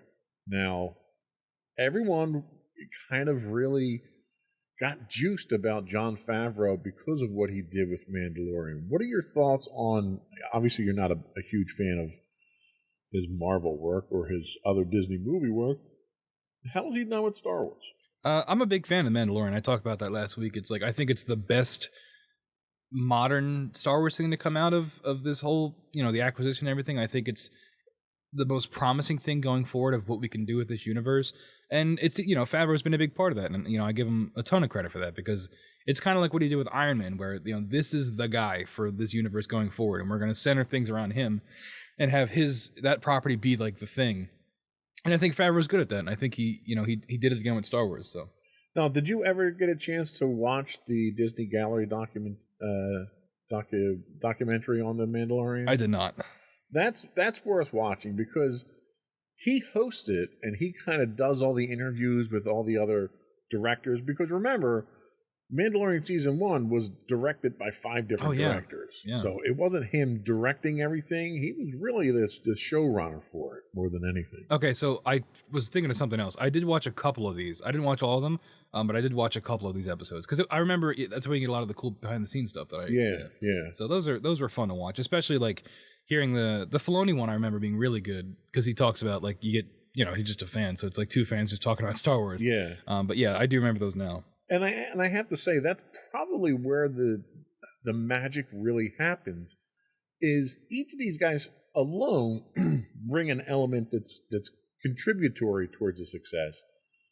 But I think the 2 of these guys together as a team are what really have made this what it is. Filoni kind of had this early on when he had that mentor-mentee relationship with Lucas, and he was kind of like the Junior George type thing. But I think the relationship that Favreau and Filoni have together is more, they play off of each other's strengths. And I think that's really where a lot of that value comes from. What are your thoughts? Yeah, definitely. I mean, especially if it's, if Favreau is more of the business side of things, having a background in producing and directing, and, having a foothold in the corporate world of things at Disney, for better or worse. I think that could be an asset when you've got a creative like Filoni that can do the writing and the story blocking and things like that. Putting those together, that's how you get things made at the end of the day. So, and I think ultimately that's where we're kind of at with the situation here that we're at now. I mean, we've got Book of Boba that was a collaboration between the 2 of them, which that was probably not the best thing that came out of it up until about episode 5? Yeah, whenever the Mandalorian showed up. when Mandalorian season 2.5 started. The one thing I think that we get from the 2 of these guys is that we don't get from the movies that we saw, the sequel movies, is there's an appreciation for the history and for the legacy. They're constantly trying to put little pieces in to connect it back to the original series. I went crazy when the Mandalorian lands on Tatooine in season 1 and the little red R5 droid comes out with the scorch marks from the blown motivator from A New Hope. And I pointed it out when we were watching it to the rest of the family, and they're like, oh yeah, whatever, you're just sort of making this up. And then in the documentary, he talks about that specifically. Oh, really? Yes. That's cool. And he insisted that they actually paint that on there so that you would be able to tell that that was where he came from. Yeah, speaking of Tatooine callbacks, in the 2.5 episode of Bobo, he gets the souped up Naboo starfighter that's like a hot rod, right? Which is like so dumb, but I fell for it. Like, it was so cool. And then you see it flying next to X-Wings, and it's like the merging of prequel and original trilogy stuff that, I think is really neat. And there's just so much potential that if they would just kind of capitalize on, and like what I imagine the Mandalorian will do, moving the story of Luke forward, moving the story of Ahsoka forward, things like that. Yeah. But, moving forward with things. Well, I guess for Luke, he's still, we see where he ends up, but the Luke that we all wanted. Right.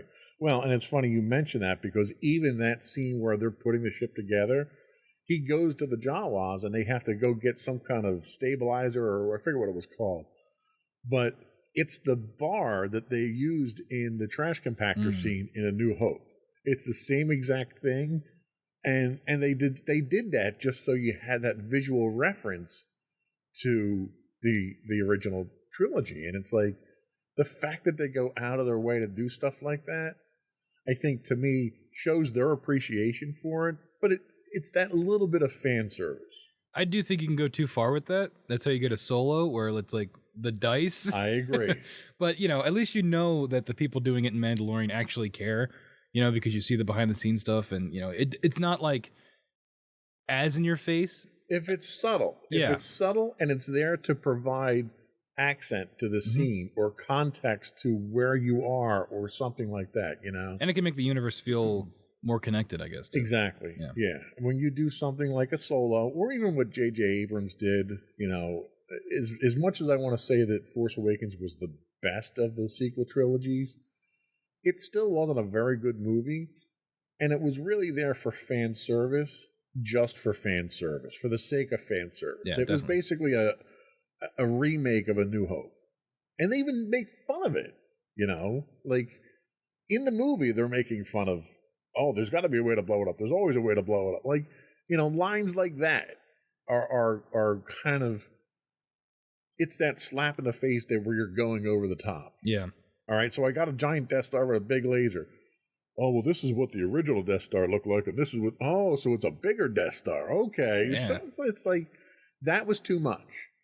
Seeing an R2 or an R5 droid that I recognized and thought, wow, that would be awesome if it was the one from A New Hope, and it turned out to be the one from A New Hope. Yeah, there wasn't a plot, line around it. There wasn't a twist to it. There wasn't dialogue around it or anything. It was just there. We didn't get a 6-episode miniseries about the droid like dealing with right. The droid didn't get his own series like everyone else seems to get. coping with the blow motivator.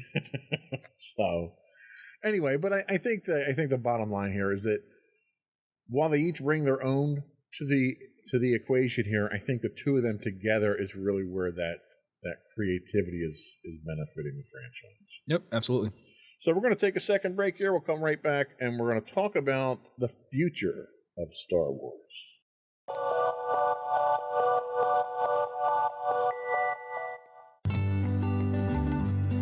Insights into Teens, a podcast series exploring the issues and challenges of today's youth.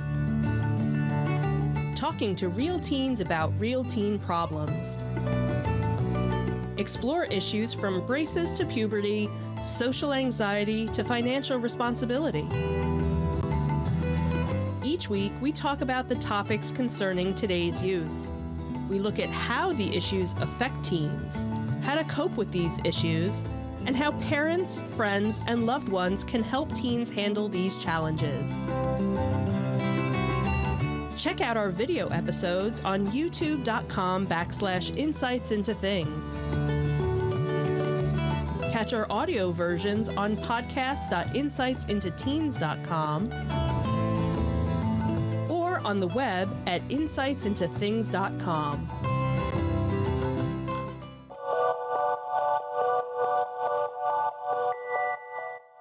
So the future of Star Wars under Disney.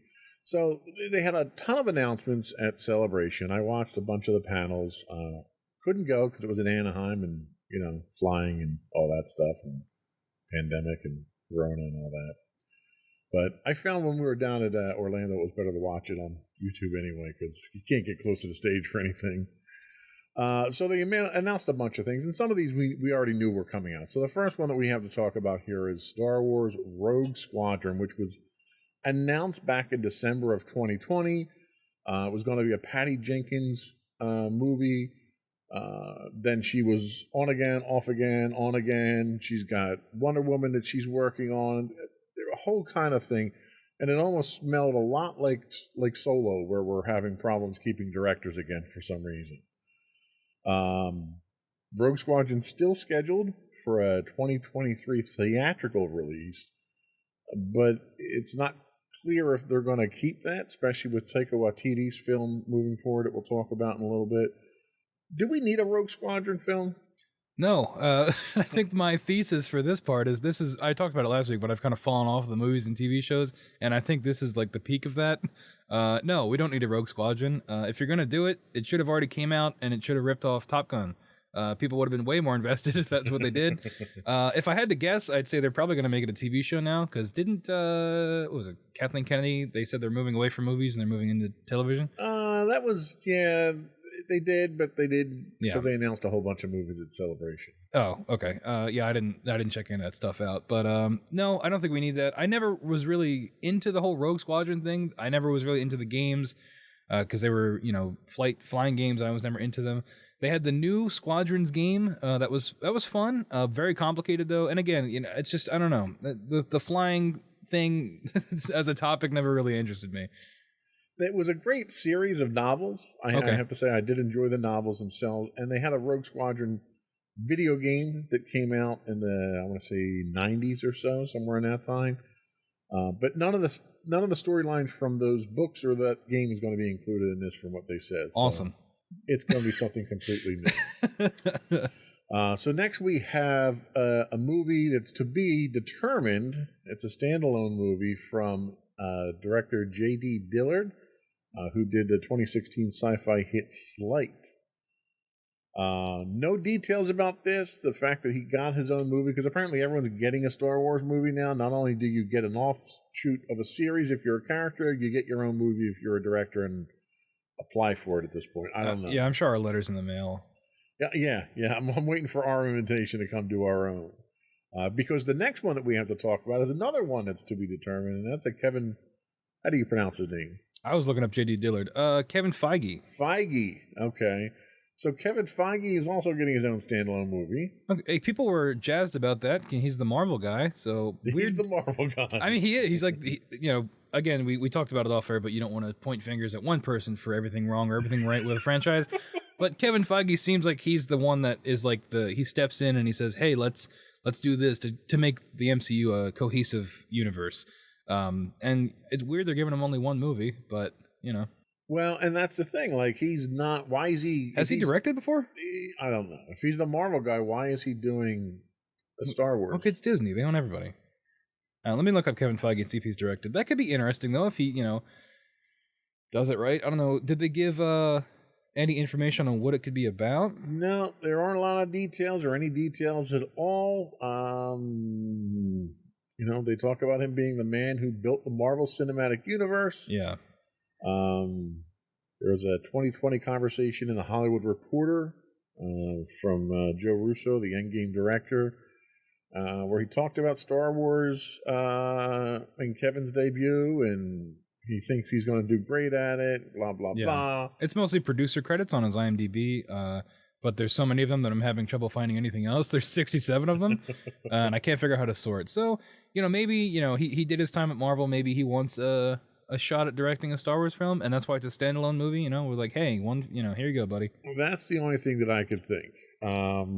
Michael Waldron's being tasked to write the script of the film. They did announce that. Deadline announced that in January of 2021. Oh, Loki executive producer. Okay, sure. Yeah, I mean, a lot of producers doing things that aren't producing makes me kind of nervous. Yeah, and kind of they're moving down the food chain. Usually you move up to the producer role in the food chain, don't you? Yeah, but directors get more critical acclaim, so I guess, yeah. If they're good. And that brings us to another to be announced movie that they're looking to do. So this kind of all plays into that whole theme of Kathleen Kennedy, where Star Wars is moving away from movies. They've got a bunch of movies they want to do. They just don't know, or they're not releasing information. Now, we already know that Taika Waititi was confirmed to be making his own movie here. He was already out during Celebration. He was out scouting locations and filming. It's slated for a late 2023 release. I don't know if I want Taika Waititi doing a Star Wars film. Now, he did get a Star Wars episode. He did get an episode of Mandalorian, which he did great with that. Yeah. But I'm terrified that we're going to get a Thor comedy version of a Star Wars movie, and I don't know if that's going to go over very well. I mean, I'm more open to the idea just because I think Thor Ragnarok was good because it was, it made Thor more interesting and it made the universe more interesting by not taking it as seriously. But also, It helped that every other Thor movie sucked, though. that did help. Yeah, that it's hard. It's a low bar. I have not seen the new Thor movie, which he also directed, so I'm not sure if that quality's still there. It didn't get very high ratings. I saw that. I try not to read that stuff, but it's everywhere. So, I don't know. I think Taika's a pretty talented guy. I don't know. I think if they did something where it's not, like a main character that we know, if he kind of got like his own thing that's a little more quirky, maybe that would go over well. Or just fully commit, make a Star Wars comedy on Disney Plus. We've never seen that except for like droids. Droids. Yeah. I don't know. I think that could be interesting. That's what I've been saying. Let Star Wars do whatever it wants. Take away the restrictions and make something weird. And if you throw everything at the wall, which it seems like they're doing anyway. That's what Visions is. Visions is everything weird. True, but make a comedy. Well, and they did with Visions. There was elements of comedy in some of the Visions episodes too, which is fine because it's its own self-contained little box there, and it doesn't break the rest of the universe.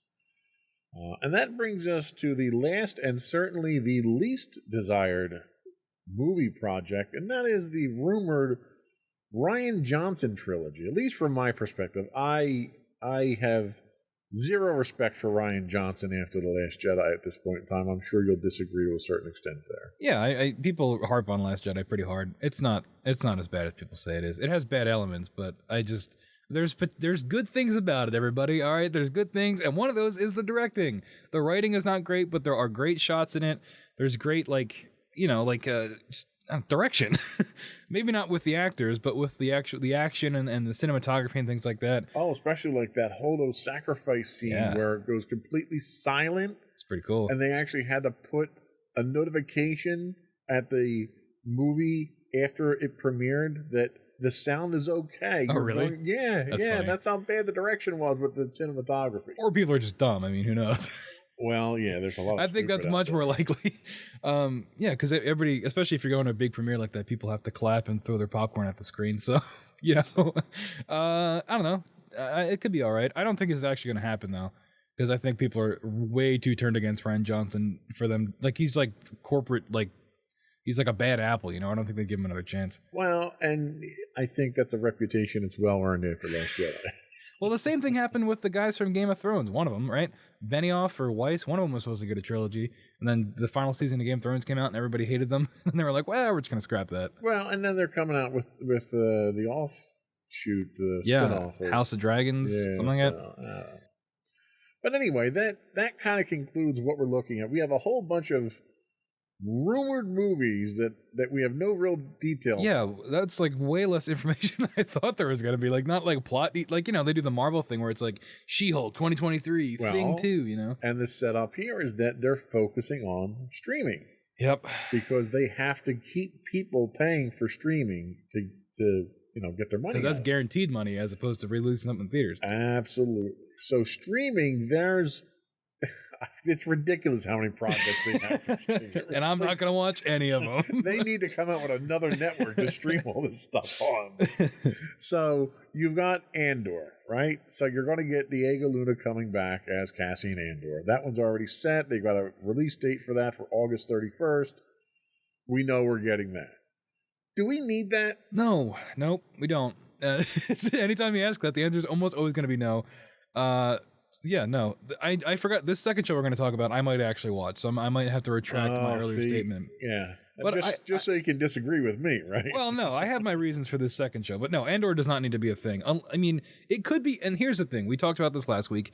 It doesn't all have to be like important to the lore. It can just be an interesting story. If Andor turns out to be like a gritty war spy thing.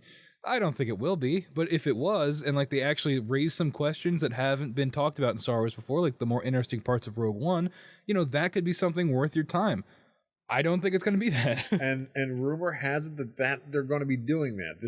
They're supposed to be depicting the origins of the rebellion, and the rebel cause, and They keep referring back to the one scene about he's been in this since he was 7 years old or whatever it was. Since I was 6 years old. So it was really 7. It was Time is hard to keep track of. Space time. But it's supposed to kind of go into that, what he sacrificed and what these other people sacrificed, and how like Mon Mothma had this idealistic idea that she could change things from within the organization, and she comes to the realization that so there's a lot of like drama, you know? There's drama. a lot of that drama that they're trying to establish with this. Whether or not they pull it off or not, I don't know. We'll have to find out. I just hope they commit. You know, I hope they don't shy away. Like that, what you just pitched me sounds great. That sounds like that could be really interesting and deep, you know, and really great character drama. I don't have faith in them to do that. It's not disputes over trade lanes. Yeah, sure, yeah. So then the next one that you'll argue with me on is Ahsoka. And I'm actually excited about Ahsoka. We got like the whole Rebels cast coming back. We do. And what I like about Ahsoka is the character's finally interesting to me. Yeah. She's matured. She's not this annoying little kid anymore. Yeah, I'll use that word. But she's mature. She's a wizened Jedi at this point. Not a Jedi. I don't know what the hell she is. She's a gray Jedi. They let her keep the lightsabers. Yeah, so. but they're white now. So yeah, it's pretty cool, huh? But I think the time period that we're seeing here needs to be explored, and I think it's a great opportunity. And this is after Return of the Jedi? This is set in the same time period as Mandalorian, which is 10 years, 15 years after, or 5 years after Return of the Jedi. Okay. Yeah, because like I like Ahsoka, obviously, and I also keep forgetting the show's going to happen. But also, they've announced like all these Rebels characters are coming back, and Ahsoka's appearance in Mandalorian, she's looking for Ezra. She wants to know where Thrawn is, and like that's the stuff that like interests me because Thrawn's cool. Yeah, and like if we get an adult Ezra who's like again not super annoying because he was as annoying as she was at that age. Except he was the whole show. I should have mentioned that when I talked about Rebels. Ezra, the main character, is the worst part of the show, and he never stops being the worst part of the show. He's insufferable. He gets like 3 good moments, but I'm really looking forward to that, and I'm curious how that's going to translate to live action because you know everybody always harps on the translation from animation to live action, and the real answer is because it's not meant to be that. It's not supposed to happen. But like imagine Zeb, who's the big furry dude, like in live action, he's gonna look like a monster. So I don't know what any of that's gonna look like. But yeah, I will probably watch that show. You know, and that's it. That and Mandalorian. All right, so we got you hooked on that, and then we've got Mandalorian season 3 coming in. With the big mistake, I think, is they're bringing Baby Yoda back in, which they had to. You didn't have to. You didn't. You absolutely didn't. Everyone accepted the fact that Baby Yoda went off to train with Luke. And he's back. Right. And they killed that in Mandalorian season 2.5, otherwise known as the Book of Everyone But Boba. But like right away, which is like, we talked about this last week. Stupid. So stupid that they did that. They should have done. I'm not saying a whole season without Baby Yoda because I'm not a big Baby Yoda guy. You know, I can't stand the kid. But you don't like any young people in the because the it's so. At least Baby Yoda was just so, I don't know, cheap and like just a way to sell stuff, which they did. But they didn't though. That was the funny part. They released the series and it took them 12 months to get a piece of merchandise out. Everybody else was selling Baby Yoda stuff. That is true. I think if we would have gotten like half a season without him and then he shows back up or something, just to give the Mandalorian some more character time alone, you know? See, and I think they had set it up perfectly. All he had to do was take the damn lightsaber. Who doesn't want a shiny lightsaber? I thought he was going to take both. Yeah. Have cool armor and a lightsaber? Well, no, I thought he was going to... For those of you that don't know, Luke presents Grogu with a lightsaber or a set of a tiny Mandalorian t-shirt. and his choice is essentially you can either stay with me and be a Jedi or go live with Mandalorian. I survived the Empire and all I got was a stupid t-shirt. It's really funny, guys. Look it up. It's a small... He holds it up like this. T-shirt. Yeah. Anyway, so Grogu ends up choosing Mandalorian, and I thought he was going to pick both.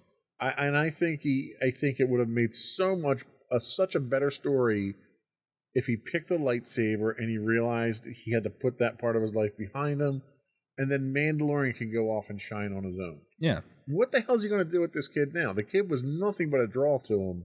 Well, now we're going to go full... I think, isn't the idea he's going to go full Mandalorian? We're going to get... We're going to get him in a full Mando suit now? Yeah, it's going to be a mech suit. No, I imagine they're going to go to Mandalorian and kind of make all that a thing, because, you know, they said the Mandalorian isn't the Mandalorian anymore, even though he has the Darksaber, things like that. So I imagine it's going to be, and But you I, don't which need I look. Yoda. You don't need Baby Yoda for. Well, now he's a foundling, just like Jin was, and he's going to get a mech suit. Okay. But I'm in because it seems like we're going back to Mandalore, and every time that's in anything, I love it. Okay.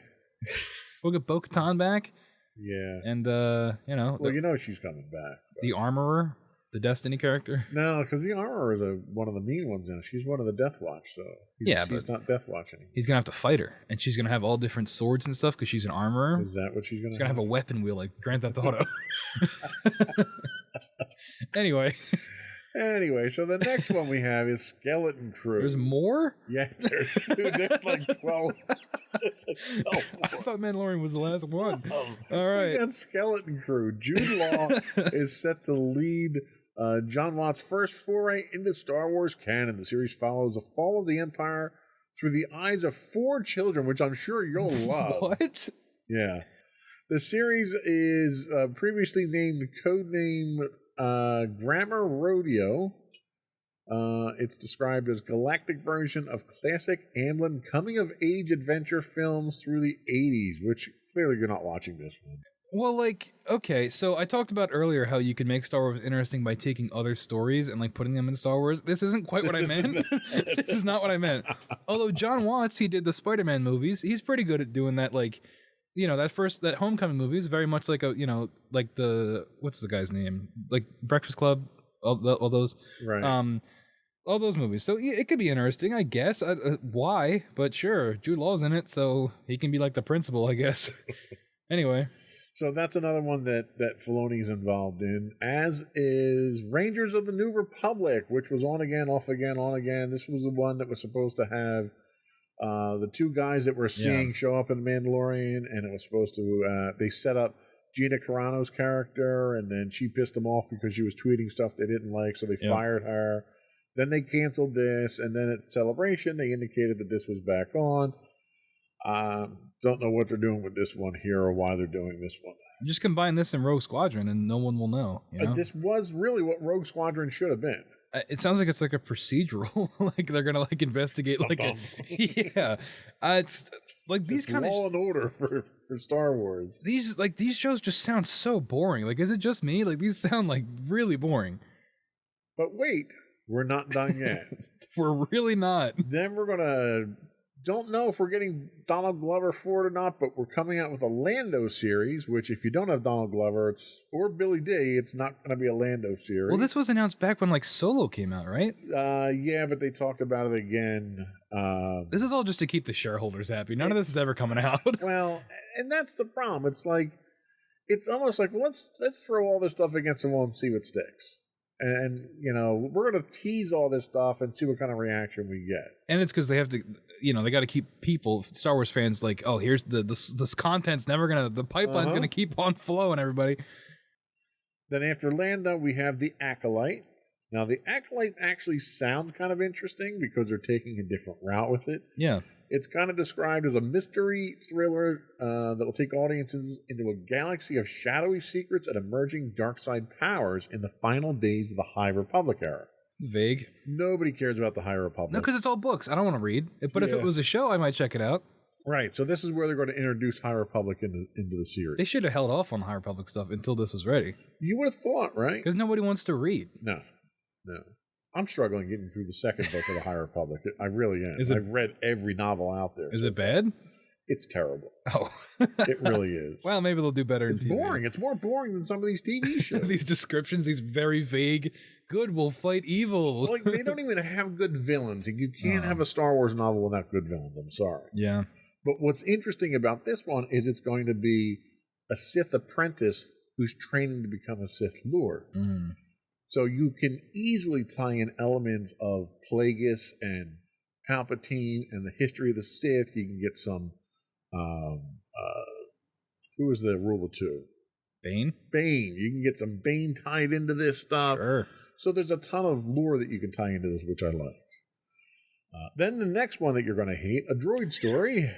An animated feature, A Droid Story will combine original Star Wars animation with new visual effects from ILM. What does that mean? I don't really know. Sounds like they're remaking the old animated stuff. But the film will premiere on Disney Plus and introduce a new hero guided by the iconic duo of R2-D2 and C-3PO, with Anthony Daniels confirmed to reprise. He's got nothing going on. I know. He's working at Taco Bell. Sorry, Anthony, if you're watching this, but come on. I've heard you're very unlikable, so it's all right. That sounds terrible. Well, that sounds like a ride. Like that sounds like a Star Tours edition. It does. So that's another golden oldie. More. There's more. We got 3 more to go through here, believe it or not. So we have Tales of the Jedi. Oh, this one's good. This is more Clone Wars. Maybe. Tales of the Jedi will land on Disney Plus at some point in the fall of 2022. IGN describes it as a new anthology series that will tell stories of Ahsoka and Count Dooku. It's supposed to be a bunch of one-offs. Yeah, there were some screenshots of this that leaked, and it looks like it's the Clone Wars animation style. So yeah, which I'm not a big fan of. Yeah. And then we have Star Wars Visions Season 2. Did you watch any of Season 1? I watched like 3 episodes, but I am happy it got a Season 2 because it's something different, and I'm glad that they're giving it more time. They did a really nice job. There was, I think, 8 or 9 different stories that came out of it. They were all standalone stories. And of those, 5 were really good. Yeah, I watched like the first 2 or 3. Yeah, 5 were really good. 2 were okay, and the rest just throw away. That's pretty good. That's a good, that's pretty good. Yeah. And I think it was based on that idea of, here's 9 stories, and 7 of them were good. Oh, well, let's have 15 new series and see if we can get a couple good ones out of it. Let's dedicate 7 episodes and 15 shows. That's not how that works. Just spend billions of dollars. And the last one we have to talk about is oh my God. Young Jedi Adventures. First full-length animated Star Wars series created specifically for preschoolers. Because there was a market there that we weren't serving, right? Yeah, somebody in like the team was like, you know what demo we're missing out on? Preschoolers. The series will follow younglings as they follow the path of the Jedi in the High Republic era and learn about compassion, self-discipline, and the power of friendship. Hey man, if it teaches kids something, sure, Good thing it's not the other Republic younglings, because then the kids would ask, what happened to all the younglings? So it's worth noting that in the first novel of the High Republic that I've read, they slaughtered probably 50 or 60 Jedi in the first novel. I'm not sure that's preschooler material, to be honest with you. Make it like Sesame Street. Just don't talk about that stuff. Yeah, that's what we're looking at. I guarantee you 1/3 of these shows never come out. They won't. Well, I mean, some of them are already confirmed. The first 4 are confirmed. So you've got Andor, Ahsoka, Mando Season 3, and Skeleton Crew are confirmed. And Bad Batch Season 2, which isn't in here. It's not. Bad Batch Season 2. Acolyte's confirmed. Visions Season 2 is confirmed. So there's only like 4 of these that are speculative. Yeah. Okay. The pipeline, the content will never stop. So we talked in our last episode about whether or not this is overkill. Is this overkill? I mean, it looks really bad seeing it all on paper like this. So yeah, it is. And we talked about Star Wars fatigue. People are already feeling that after 3 sequel movies and all these shows already on Disney Plus. And I think depending on the release schedule of this, it's only going to get worse. I think the only way not the only way, but a big way to save this would be something like an MCU Thanos buildup where everything is tying into this larger thing. I think these scattershot shows and movies are just not going to grab people like they think it is. Yeah, and I think the philosophy is that Star Wars is in a universe, and it's a big universe, and it's more than just a Skywalker story. So let's tell everybody's story in the universe. And they're really kind of close to that at this point. Yeah, but at the end of the day, I think they're always going to fall back on the Vaders and the. And you have to, because that's the moneymakers. Yeah, it's tough. At the end of the day, they need to make profit, right? The one thing, and we're already pushing up against the time, but I don't care. We're not going to go to another episode. We're going to finish it up here. Yeah. So Star Wars in movie and television is one thing. now you can live Star Wars, right? So you can go to Disneyland, Disney World. You can go to Galaxy's Edge. You can stay at the new Star Cluster. I have no idea what it's called. I don't forget what it's called. The Halcyon, the new hotel you can stay at. When I heard about all this stuff, I was so excited because I've loved Star Wars my entire life, and I thought it would be great to be able to live in that environment, or at least visit it. Yeah. What are your thoughts on that? Do you think it needs to come off the silver screen? Do you think it helps to add to it? What are your thoughts on that? Just theme parks in general for me, I have a really hard time getting immersed. I'm a jaded, cynical old man now. We so. dragged you to Disney enough to make you hate it? Well, it's just like, for me, there was definitely a time in my life where this would have been awesome. It would have been like, hey, I'm going to get fully into the same thing with the Marvel Avengers Campus, where it's like you see the dummy of Spider-Man fly across and hit the brick wall because the thing broke. You saw that. Yeah, it's a very funny video. Those things, they do nothing for me, and they're all way too expensive. And it's not that interesting to me, unfortunately. But if you can get in there and you can really feel it, and if you enjoy it and it can do something for you that movies can't, where you're in that world, more power to you. Harry Potter World was pretty cool, and I'm not even that big of a Harry Potter fan, but that was very neat. So something like that I think could be interesting. It's not my cup of tea. And I tend to agree with you. I've only been to Galaxy's Edge once at this point, and I enjoyed it. I had a good time. I could have spent the entire day just soaking it up. The promise of the interaction that they offered you when they first launched it's not there. That's where the hotel comes in. So now you got to spend $6,000 for a 2-night stay to get that. To me, it's a lame attempt to capture the nostalgia that you get from the movies and TV. And what bothers me more than anything is it's not my Star Wars. That Galaxy's Edge is set in the sequel trilogy era, and I just... It's not my Star Wars. Which is interesting, right? Because they know that... I feel like they have to know that most people don't like the sequel trilogy. Or at least the people that are going to spend $6,000 for a 2-night stay. So why would you not, I think if they made an original trilogy themed area, maybe they're saving that for other parks. You get a prequel one, you get an original trilogy one. I don't know. But I think it's a strange...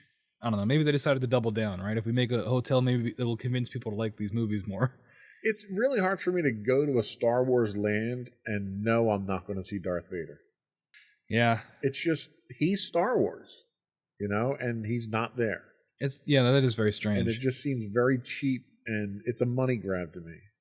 So yeah, I mean, that's the theme of the sequel trilogy. What's the one drink cost at the hotel? Oh, the Kyber Crystal, the $5,000 drink. Yeah, which is just, it's insulting. The fact that you're asking me to spend $6,000 to stay in a room smaller than our studio here, for 2 nights, it's insulting. Like, I have the money. I could go there today and book that and stay there and not blink an eye at it. I refuse to spend that kind of money because of how insulting they are. Yeah, and they're counting on the Star Wars fan that has the money like yourself, but that doesn't have the free will, the free will in their brain to say, wait a minute, they're just bleeding me dry. They don't care about me. Yeah. They just yeah. We're going there again in August, and I'm going to spend a lot of money there. I'm going to come back with a boatload of merchandise that I don't need. Do you have a good time though? Do you enjoy it? And that's the idea. I'm going to, I don't know, in August I might not enjoy it so much. Florida. But yeah, I mean, and that's really all that matters. It's disappointing that it's that money grab. That's all. It's okay to fuel these corporate monopolies as long as you're having a good time. As long as you don't think about it. Thank you so much for helping me justify it. As long as you have that dopamine hit when you buy a new figure or something, it's okay. Just spend money and don't think about it. Thank you. I feel so much better now. That'll change my life now. Thank you. Use your Twitch Prime sub to subscribe to this if you have it. Oh, so I think that's all we had. I think we beat this topic to death. Yeah. Today with our second episode. Before we do go, though, I would want to just once again invite you to subscribe to the podcast. You can get audio versions of this podcast listed as Insights into Entertainment. Video and audio of all of the network's podcasts can be found listed as Insights into Things. You can find us on Pandora, Castro, Stitcher, Podbean, Buzzsprout, any place you can get a podcast. Write in, give us your feedback, tell us what you'd like us to talk about. Tell us, how if we're doing a good job or not. Do you want us to? Do you want to bash me for hating Ahsoka? Write in and tell me about it. You can email us at comments@insightsintothings.com. We do stream on Twitch 5 days a week at twitch.tv/insightsintothings. If you are an Amazon Prime subscriber, you get a free monthly Twitch subscription. We'd appreciate you throwing that our way. You can also find high-res versions of all of our videos on YouTube at youtube.com/insightsintothings. Or you can find links to all those and more on our official website at www.insightsintothings.com. You had something else? Yes, I would like to issue a challenge to everybody out there. What's the best metric? Twitch follows or subs for us? If we get 10 Twitch subs by the time Andor comes out, I will watch it and we'll do a review on this program. Wow. That's a challenge for all you people out there. That is bold. I will abandon my principles for 10 Twitch subs. That's not even that much money. You can do it, everybody. Good to know you've got a price. But yes, if August 31st is when the first episode comes out, if we have 10 Twitch subs by then, we will be doing a full review of Andor. All right, you heard it here first, folks. That's all we have for today. Another one in the books. Bye-bye. Bye.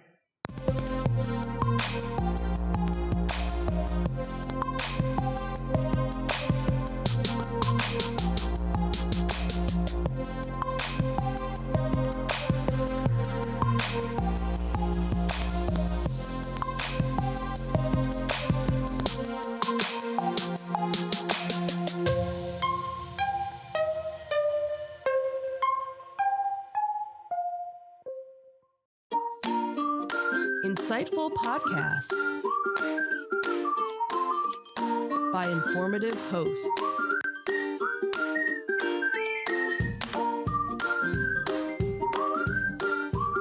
Insights into Things, a podcast network.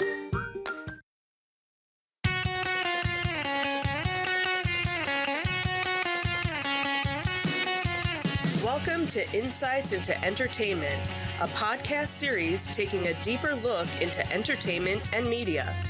Your hosts, Joseph and Michelle Whalen, a husband and wife team of pop culture fanatics, are exploring all things from music and movies to television and fandom. Welcome to Insights into Entertainment. This is episode 144, Magic and Bounty Hunting. I'm your host, Joseph Whalen, and my patient and understanding co-host, Michelle Whalen. Hi, everyone. Are you patient and understanding with me today, dear? I'll get back to you on that one. Yeah, okay. Appreciate the honesty. Hey, that's what I'm here for. So how you doing today? I'm doing okay. How are you? I'm doing all right. Another little brief break since our last podcast. Anything exciting happened since then? No shows, nothing. We had something this weekend, right? You sent me over South Jersey comic book. Oh, that's tomorrow. Yeah. It's the little South Jersey Frankenstein, whatever. Yeah. They've had it in different locations. It happens to be at the Swedesboro Holiday Inn. Yeah. So didn't know if we wanted to do that. We might venture out for it. Yeah, unfortunately, we were supposed to have something this afternoon. Right. That which was supposed to have been last week, but because of the weather, it got pushed out. And unfortunately, it's another crappy rainy day here in South Jersey. So, yeah, no outside again So that was today. going to be our Labyrinth Day, Yeah. which we do each year. Yeah, our annual venture to Souther Jersey. Our pilgrimage to the woods of Woodbine or yeah. so unfortunately that had to be That's my canceled. one chance a year to take the drone out and Yeah, take some I aerial know. photography. And you do such a great job with that too. So yeah, Not unfortunately, yeah. So Oh, another well. time. I'm sure we'll make up for it. Yeah. But that's not what we're talking about today. No, it's not. No, we already talked about that. Okay. Today in our Disney Detective, we'll take a look at Magic Band Plus and some of the exciting new things they can unlock coming to a theme park near you. In our Tales from the Edge of the Galaxy, we'll take a look at an innovative new documentary coming out about the famed special effects house, ILM. And then we'll finish up with our review of Doctor Strange in the Multiverse of Madness, our first attempt to venture out to the movie theater after the pandemic. Well, it wasn't an attempt. We did it. Well, yeah, I mean, we attempted it, we succeeded. Our first successful outing into a movie theater since 2019. Now, whether or not it was worth it or not, we'll talk about it. And yes, it'll be spoiler ridden, so... Well, only late spoilers. It's not too spoilerish. If you haven't seen it, and I don't think we talk... I don't have anything in the script that doesn't appear, with the exception of one thing, that doesn't appear to some extent in the trailer. All right, well, here's your warning anyway, just saying. We'll give you another warning when we get to it. Right, so, you know. We're not giving away the plot or anything like that. Right, but still, some people... And I'm vague in the spoilers that I do give. All right, we'll see. All right, there's only one name drop in here that's not in the trailer. Okay. That is the only real spoiler. Okay, so that's your first warning. And he doesn't even show up in the movie, so it's not a spoiler other than he doesn't show up. Okay, first spoiler of your warning. So. All right. But before we do that, I would want to invite our listening and viewing audience to subscribe to the podcast. You can find us listed as Insights and Entertainment for Audio Podcasts, or you can find audio and video of all the network's podcasts listed as Insights into Things. You can find us anywhere you can get a podcast, Apple Podcasts, Spotify, Google, Stitcher, iHeartRadio, etc. I would also invite you to write in, give us your feedback, tell us how we're doing, tell us what you don't want us to talk about. Give us your suggestions. Don't tell us about spoilers. Give us your suggestions for shows to plug in your area. You can email us at comments@insightsintothings.com. You can hit us on Twitter at insights_things. On Facebook, we're at facebook.com/insightsintothingspodcast. On Instagram, we're at instagram.com/insightsintothings, where you can get links to all those and much more on our official website at insightsintothings.com. Are we ready? Sure. Here we go.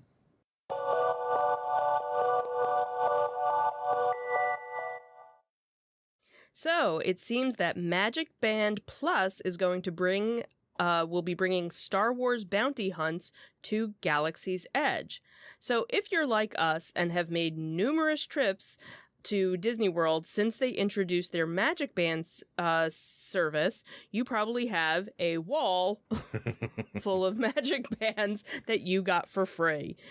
In recent years, Disney has stopped giving away the costly RFID tag holding items and instead forced you to pay for them if you wanted to. Now, you don't actually have to get them, so do want to preface that. That wasn't so bad since you could reuse all the ones that you already had and you didn't need to get a new one.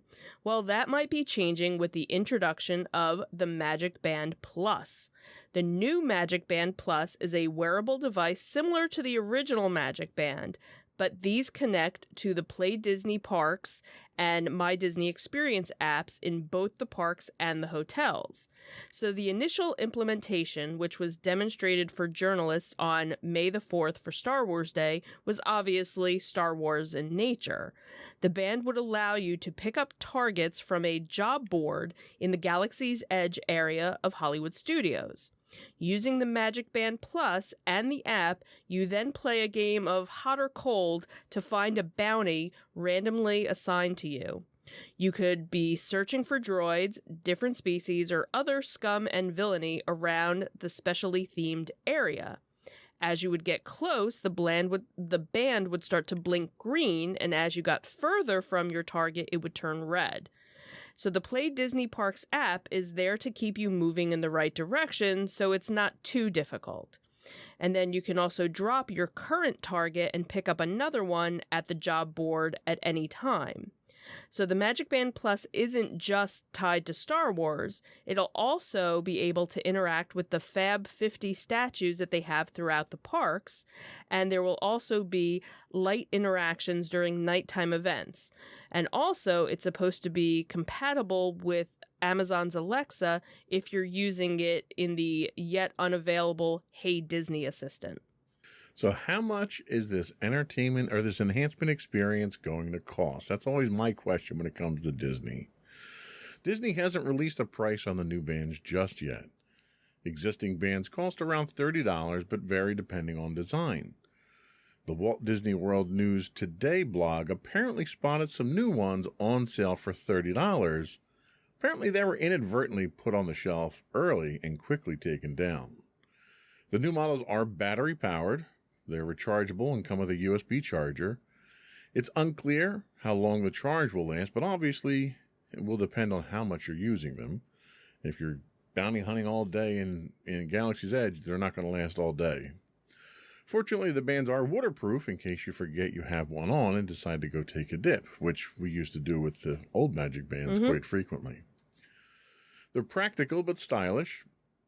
At launch, there's expected to be 16 designs. Some will be solid colors. Others will have characters and designs. And yes, you can get a Baby Yoda themed one.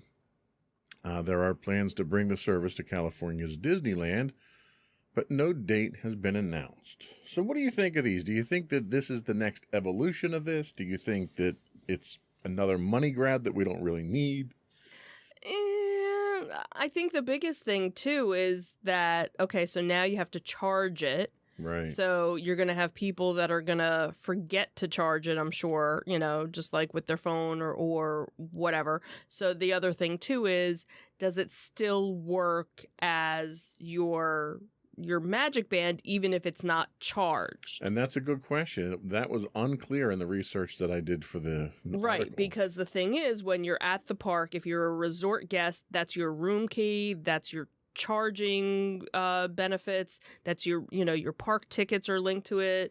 That's it was your Fast Pass too. I'm assuming you still need to scan with Genie Plus, right? Right, so because again, everything is tied to that. So that would be my thing: is what is it just the fact that it doesn't light up? Right. Is that what the power is for?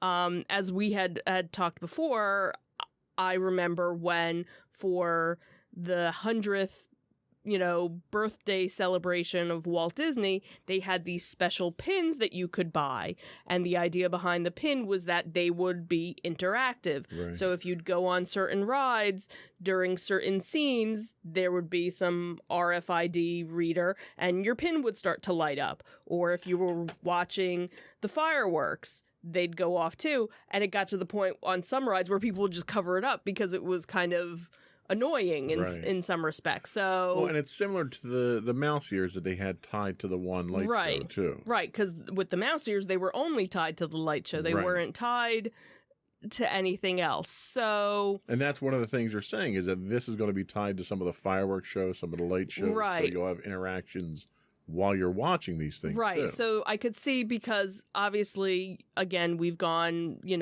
throughout the years and so many times. So they've had these kind of scavenger hunt games that were always free. You never had to pay for them. So now it's like, all right, so if I want to play this game, can I just use my phone with the app, or do now I need... That's another interesting aspect to look at this. Because... Right. So do I need to have this cute new Magic Band? Now, fortunately, we have the two versions of the Magic Band. The original, which was, just one band, and then the second version that they came out where it had... You could extract the RFID. You could extract it, and they made things so that you didn't have to actually wear it.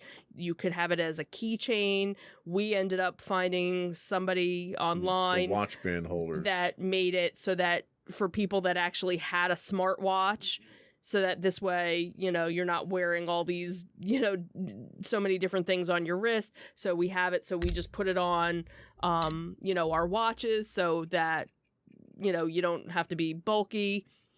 So, again, it's another thing to add to your wrist. So many people, again, have smartwatches. Are they going to really want to you know. Well, and it's interesting because we've talked about the Genie Plus replacement for FastPass and how it's so phone intensive that there was a concern of people having to charge their phones. So not only do you have to worry about charging your phone, you have to worry about charging your Magic Band throughout the day too. Right. That might be a little much for most people. So, you know, obviously we'll get to kind of see firsthand because, spoiler, we're actually going we'll be down there this summer, so we will be down there towards the end of August. Last minute kind of decision to. So we'll have a review of that and all things Disney when we come. Yeah, we did decide to try Genie Plus for 2 of the days that we're going into the park. So this could be the trip that completely turns me off from Disney. That's one possibility. So. And honestly, I wasn't even expecting to go at all this year. I figured if we were going, it was going to be sometime next year. So, surprise!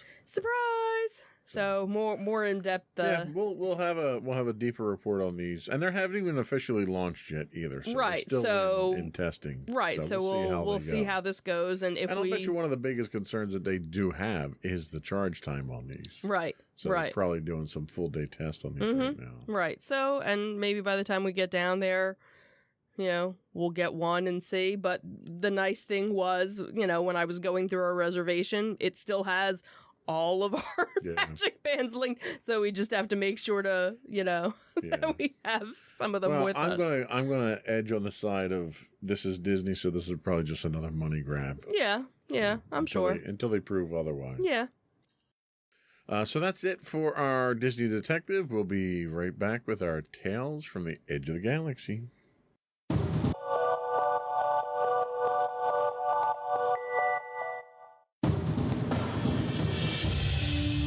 For over 7 years, the Second Sith Empire has been the premier community guild in the online game Star Wars: The Old Republic. With hundreds of friendly and helpful active members, a weekly schedule of nightly events, annual guild meet and greets, and an active community both on the web and on Discord. The Second Sith Empire is more than your typical gaming group. We're family. Join us on the Starforge server for nightly events such as operations, flashpoints, world boss hunts, Star Wars trivia, guild lottery, and much more. Visit us on the web today at www.thesecondsithempire.com.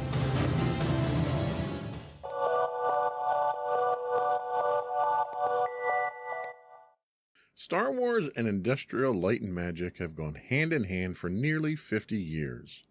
Founded by George Lucas in 1975, the visual effects company set the standard for what visual effects were to be from that point forward. ILM made Star Wars. It defined what Star Wars was. They took us to that galaxy far, far away with thousands of breathtaking shots. They also allowed George Lucas's vision to be realized. ILM was so prolific in the movie-making business since its inception that it's had its hand in countless movies, many of which audiences aren't even aware of. Throughout the history of Industrial Light and Magic, they defined the standard by pushing the envelope repeatedly. It all started with the original Star Wars. Special effects to bring Lucas's vision to life didn't exist at the time. ILM literally wrote the book on it as they made the movie. While the special effects didn't make the movie, they were instrumental in generating that illusion that let audiences suspend disbelief in a way they were never able to before. ILM has continued to that pioneering spirit through the decades. The first CGI used in movies was done by ILM. They continued their groundbreaking work on Mandalorian with their revolutionary new way to shoot on a soundstage with the volume. The digital recreation of young Luke Skywalker brought movie-making technology leaps and bounds further into the future. For ILM, nothing was or is impossible, or there are no boundaries except their own imagination. While the product of their work has been nothing short of spectacular, the science and engineering to achieve that work is equally amazing. Fortunately, a new docuseries is coming to Disney Plus that will give us a peek behind the curtain at how some of this magic is made and what we can expect to see in the future. Set to debut on the streaming platform on July 27th, fans are expected to get a first look at the series at Star Wars Celebration this coming May. A detailed dive into the incredible science of movie making that ILM is creating is long overdue. So whether you're a fan of Star Wars or just a fan of filmmaking, this series is sure to have something to offer everyone. Lawrence Kadish, the famed Star Wars screenwriter, is helming the project and is the perfect choice for the role given his storied history with the Lucas family. Working with Ron Howard and several masters from ILM, the new series entitled Light and Magic will be as epic as the creations that the ILM team have given us over the years. Presented by a surprise panel at Star Wars Celebration later this month, we can expect filmmakers to give us a deep dive into the ILM history. We're still waiting on a trailer for the show, but I'm sure it will drop sometime around Celebration, if not sooner. The panel is scheduled to open the convention on Friday and will likely steal the show. Its in-depth events, depth events like this that look to inspire tomorrow's generation of filmmakers. Exploring the company's past with current projects and technologies and giving us a peek of the future of filmmaking, this is sure to be a must-watch event of the year.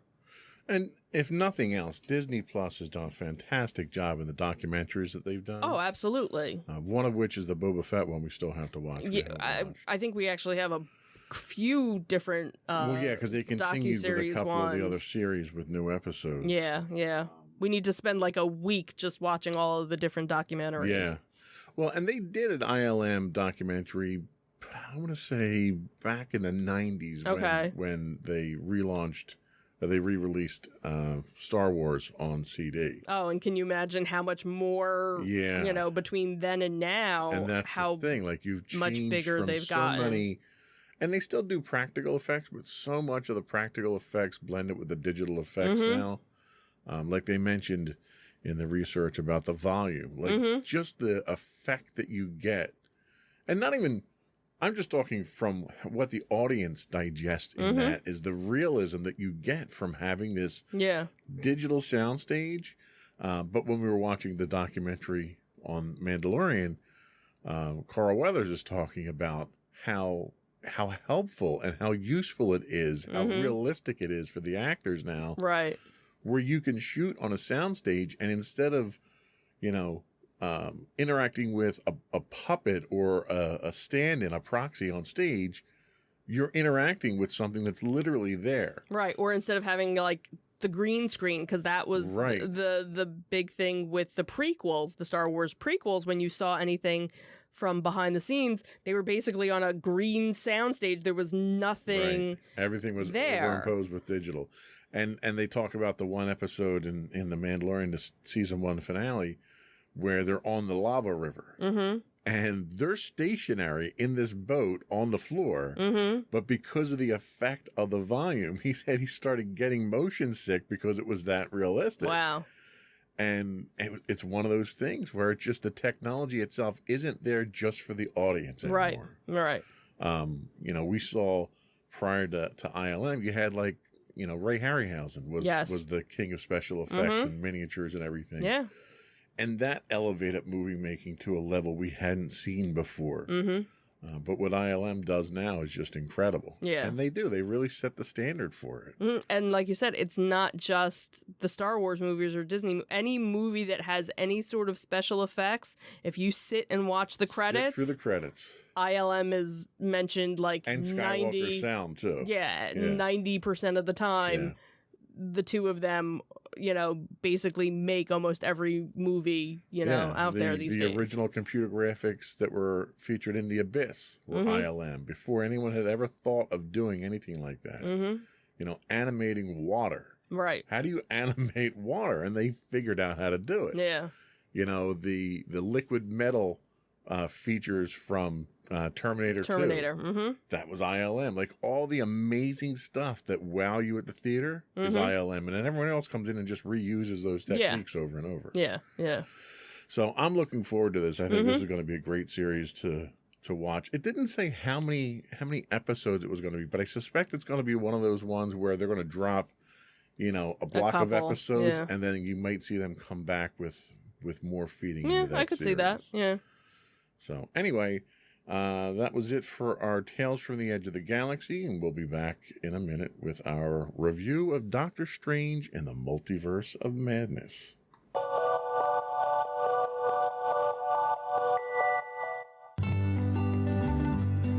Insights into Teens, a podcast series exploring the issues and challenges of today's youth.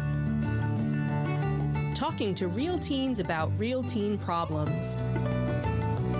Explore issues from braces to puberty, social anxiety to financial responsibility.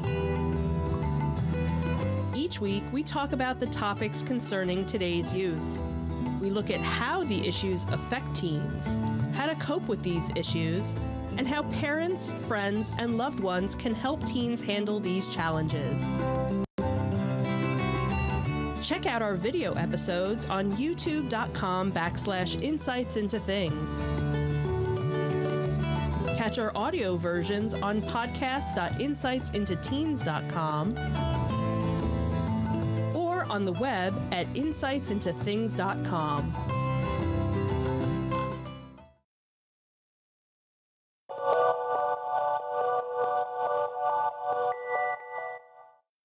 So our first attempt to go to the movie theater since 2019, and we chose to end our exile with Doctor Strange and the Multiverse of Madness.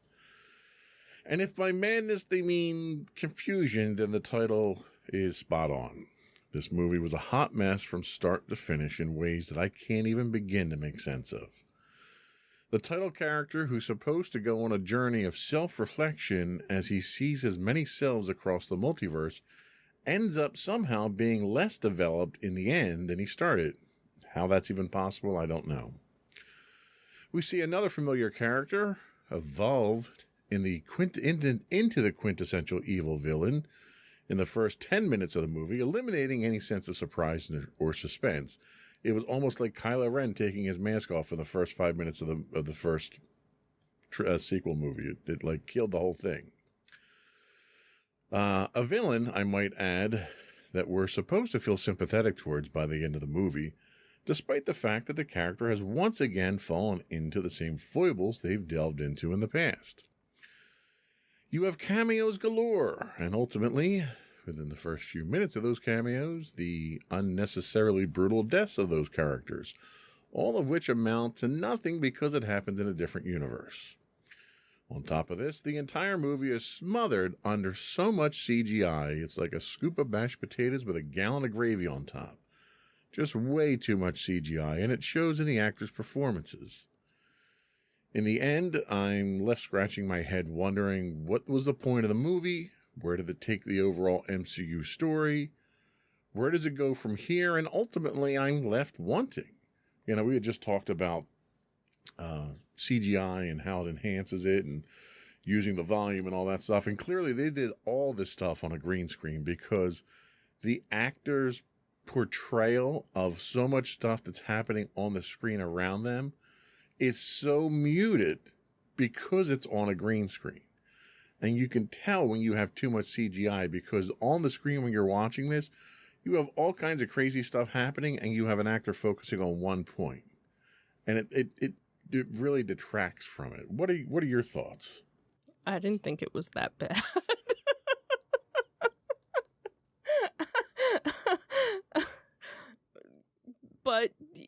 But I think it had to use CGI because, again, with all of these places that they were going, I don't know if you could have done it in a practical way.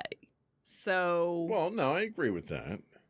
But that's where something like the volume comes into play. Right, and I'm where it surprised gives that you something to as a frame of reference. yeah, I could have seen that, and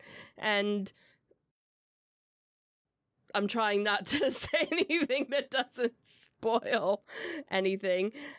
Yes, it did kind of, leave your head scratching at the end. Okay, what was the point? But it almost seems like you have to watch the next one to understand what the ramifications of everything that happened in this movie were. Okay, I'll buy that. So I think this was by far the darkest MCU movie Absolutely. that we've seen, and I think it was unnecessarily so. The darkness in this movie was undoubtedly a trademark of the director, Sam Raimi, but it didn't add anything to the movie to help the movie or the plot along or make you feel anything. And yes, as shown in the preview, there is a zombie in the movie. Why?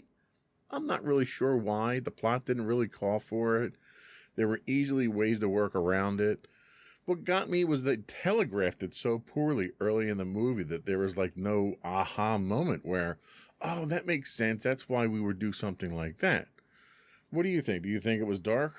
Oh, it was definitely dark. It was probably one of the most dark MCU movies that they've had. Almost more so a horror movie in a lot of cases. There were a lot of jump scenes that normally the MCU isn't known for.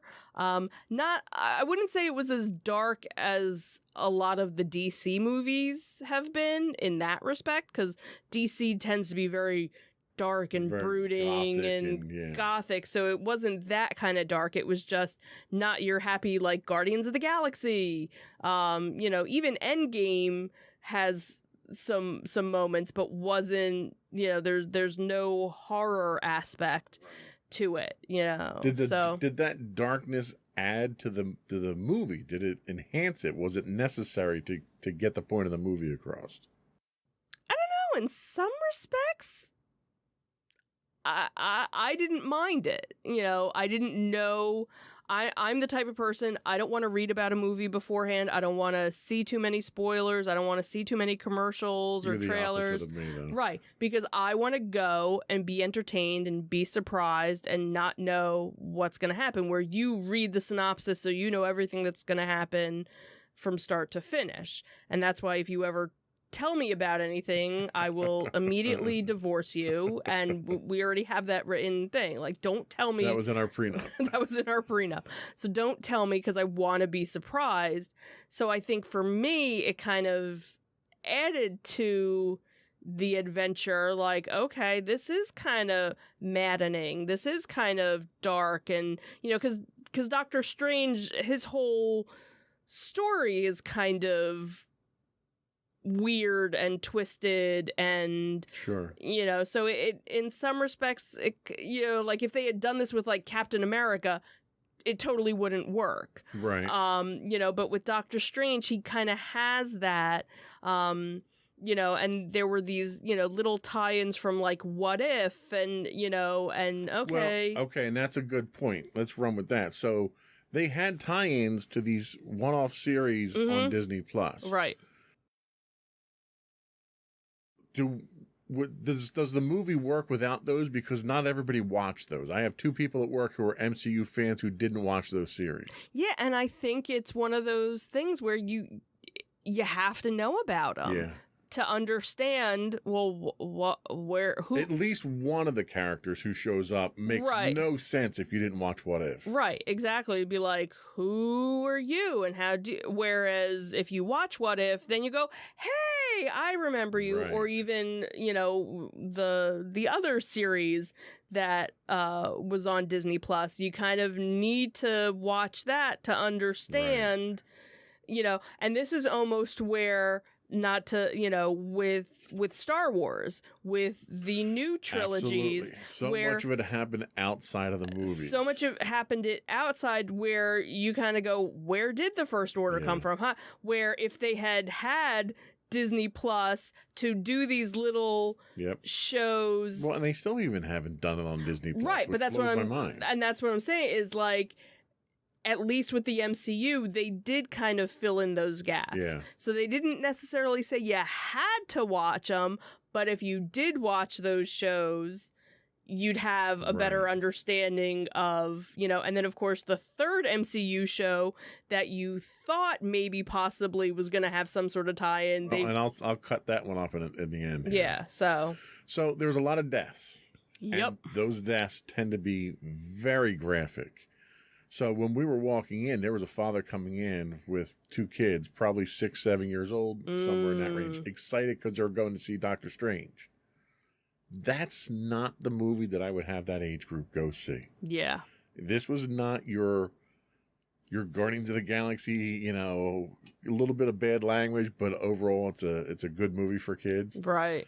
This was really graphic. You know, not only was it dark, but it was graphic. Yeah. In what Yeah. they were not nudity graphic, but violent graphic. Right, right, Much more so than you see in Disney movies. right.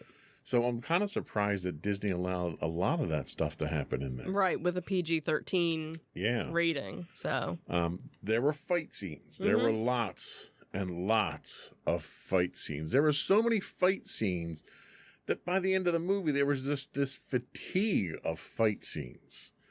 And we wind up getting what I want to call the Sorcerer's Apprentice fight, which it was like they got to the end of the movie there and they were like, oh, you know, we got another fight scene. We need to do something interesting. All right, let's do this. And it was just so off the wall the way that they did it. yeah. And you'll know the Sorcerer's Apprentice scene when you get there in the movie. It was a unique way of doing it, but by that point in the movie, I was just so exhausted from all the fights, you know, that I didn't want to see another fight. I kind of just wanted to, let's move the plot along. Like it seemed like we were getting bogged down in these fight scenes and the plot wasn't moving fast enough. Okay. So overall, the one thing that I walked away with from this was that it made Thanos look like he was insignificant. You have one person who literally tears through the equivalent of the Avengers within 10 minutes. When it took the Avengers, you know, 2 movies to beat Thanos, it just made Thanos seem insignificant. Like, I know you kind of have to build the next villain up, and you have to have the next big villain for the next phase of the thing, but like, this person who was the bad guy here could have literally torn Thanos into pieces, into ribbons. So it kind of detracts from the accomplishments we've seen already in the MCU. I don't know, because Thanos killed a whole lot more people, but, you know, did it in a snap. But he only did that because he had the glove. Right. Because he wasn't all that powerful without it. Every time someone fought Thanos, they lost. Thanos beat the Hulk up. Thanos beat Thor up. Thanos beat everybody up. Right, but Thanos didn't, well, yeah, he didn't kill him, he just beat him up. Right. But could Thanos have killed them? And I think he could have. Why didn't he, though? Because he had to snap his fingers and 'Cause let fate judge them. Because that I was don't know. really... It just seemed like we had this I don't know 8 movie build up to Thanos to being this really bad guy who's gonna Right. destroy the universe, and then we have this one person here who literally could have just torn him apart. Kind of waiting in the wings, maybe. I don't know. Maybe. And then we're left obviously with questions. So there's a lot of questions that come out of this. One thing we learned, and this is where our mild spoilers come into play, just for the spoiler alert. So we see in Spider-Man No Way Home that different Spider-Men that come from different universes are played by different actors.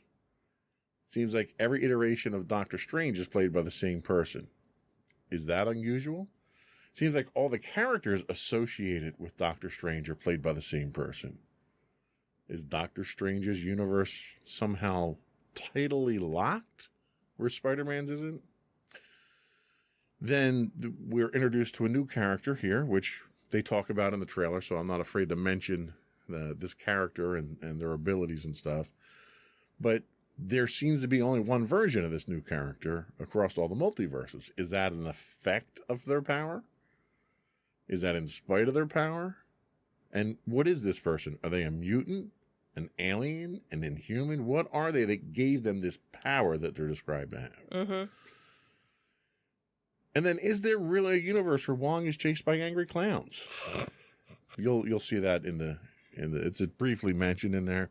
But, the question begs to be asked, is that the next Disney Plus spinoff that we're going to get, the next series? Wong and the Clowns. Wong and the Clowns. Are there versions of heroes we see on Earth 818 in one of the alternate universes? Are they also on Earth 616, which is the canon universe that we technically live in?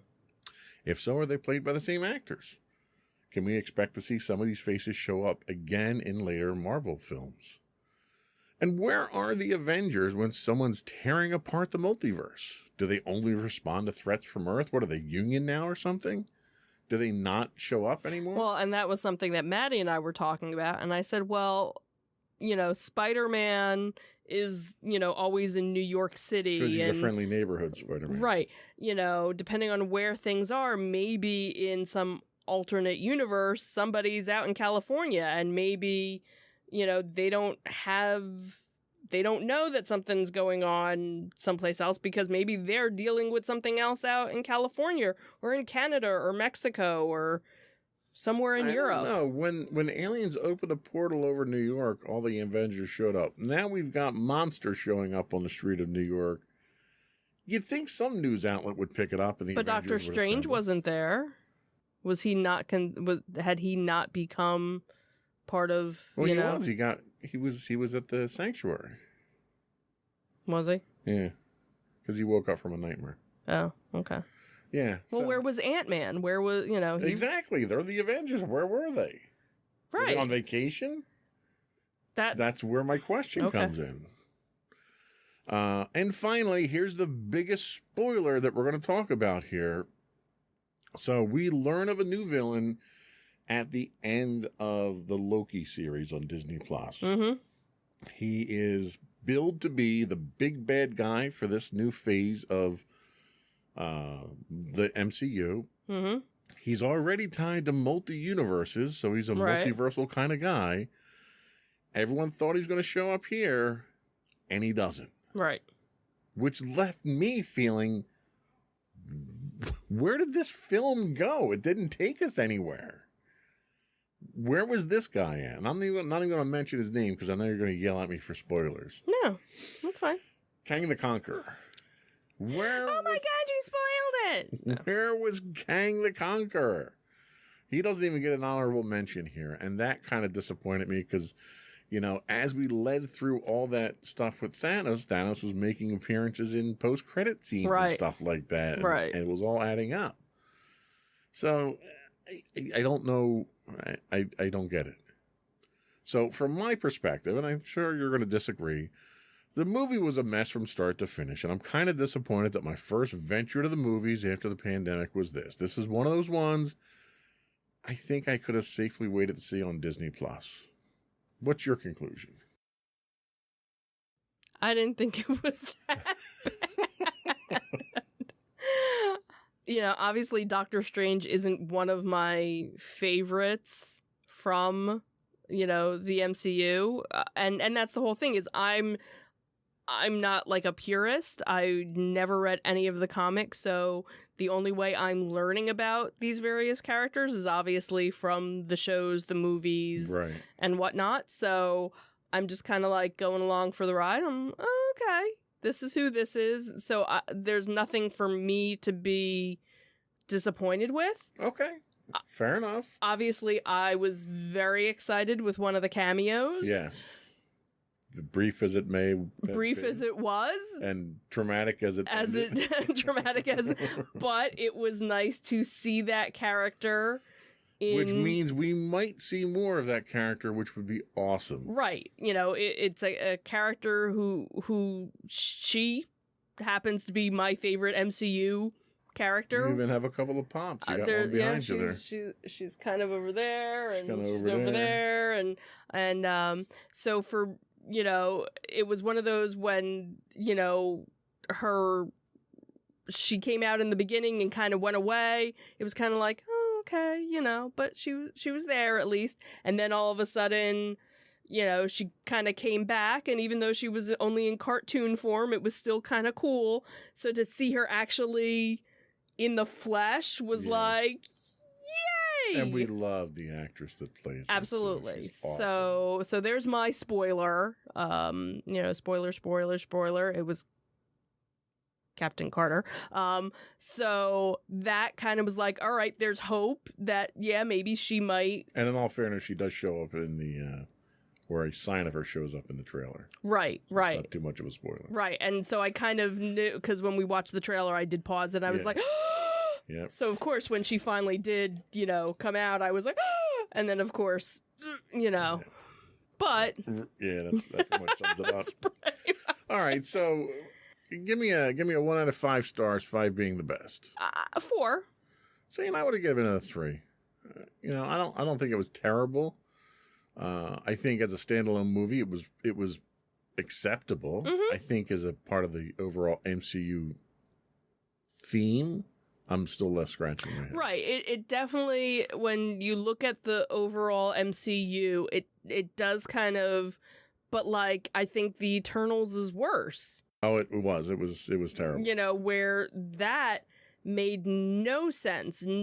That was a total standalone Yeah. movie. There were no characters from anywhere. Oh, and it wasn't a very good movie either. Well, yeah, and that too. At least with, most of the others, there's some thread of somebody Yeah. that, Yeah, and brings you nothing along. carried through in this one. for Right, me. right.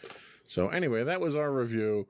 I think next week we'll probably do a hodgepodge of reviews because we have a couple things to talk about. We have to talk about the new Doctor Who that was announced. Mhm. We have to talk about Picard Season 2. Yes. And we have to talk about our new Strange New Worlds that we've started Yes. watching. So we'll put those into a segment for entertainment next week and talk about all 3 of those. Yep. But before we do go, I want to once again invite you to subscribe to the podcast. You can find audio versions of this podcast listed as Insights into Entertainment. You can find video versions of this and all of our podcasts, both video and audio, listed as Insights into Things. And we're available on Pandora, Castro, Stitcher, Podbean, Buzzsprout, any place you can get a podcast. We'd also love to hear your feedback. You can email us at comments@insightsintothings.com. You can find us on Twitter at twitter.com/insights_things. Audio versions of this podcast can be found on the web at podcast.insightsintoentertainment.com. You can find us on Facebook at facebook.com/insightsintothingspodcast. High-res versions of the video can be found on YouTube at youtube.com/insightsintothings. You can find us on Instagram at instagram.com/insightsintothings. We do stream 5 days a week on Twitch at twitch.tv/insightsintothings. And you can also go to our official website for links to everything and anything, and that is insightsintothings.com. And that's it. Another one in the books. Have a good week, everyone. Bye. Bye.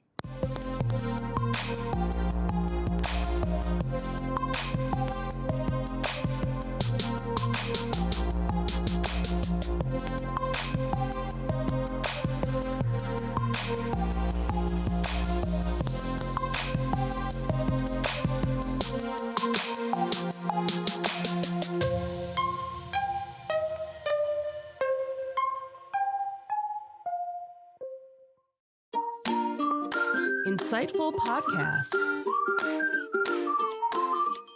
by informative hosts.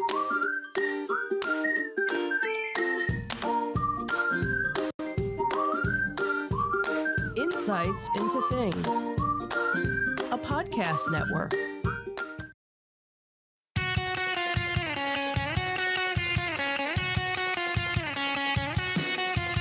Welcome to Insights into Entertainment, a podcast series taking a deeper look into entertainment and media.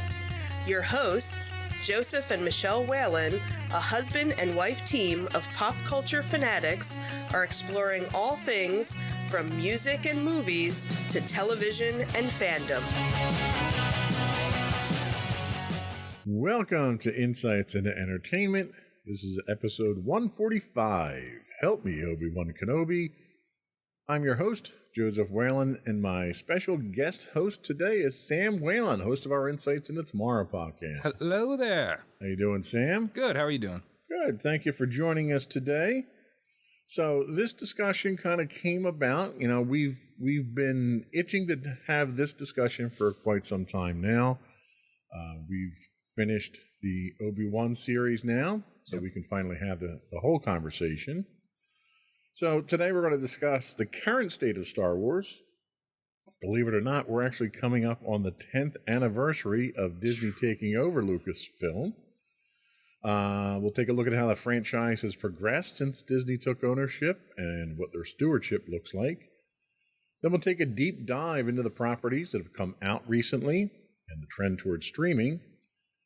We'll give our thoughts and opinions on Obi-Wan, and then we'll take a look at what the current forecasted future of the franchise looks like and where we think it's going.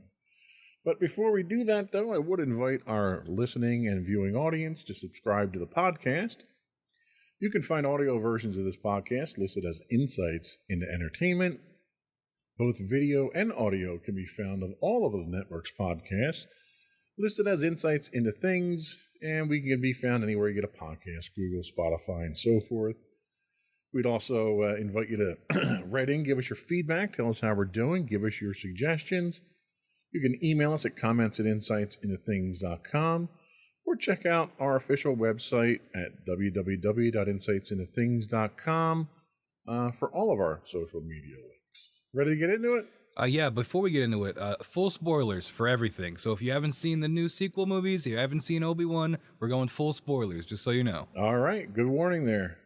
Here we go.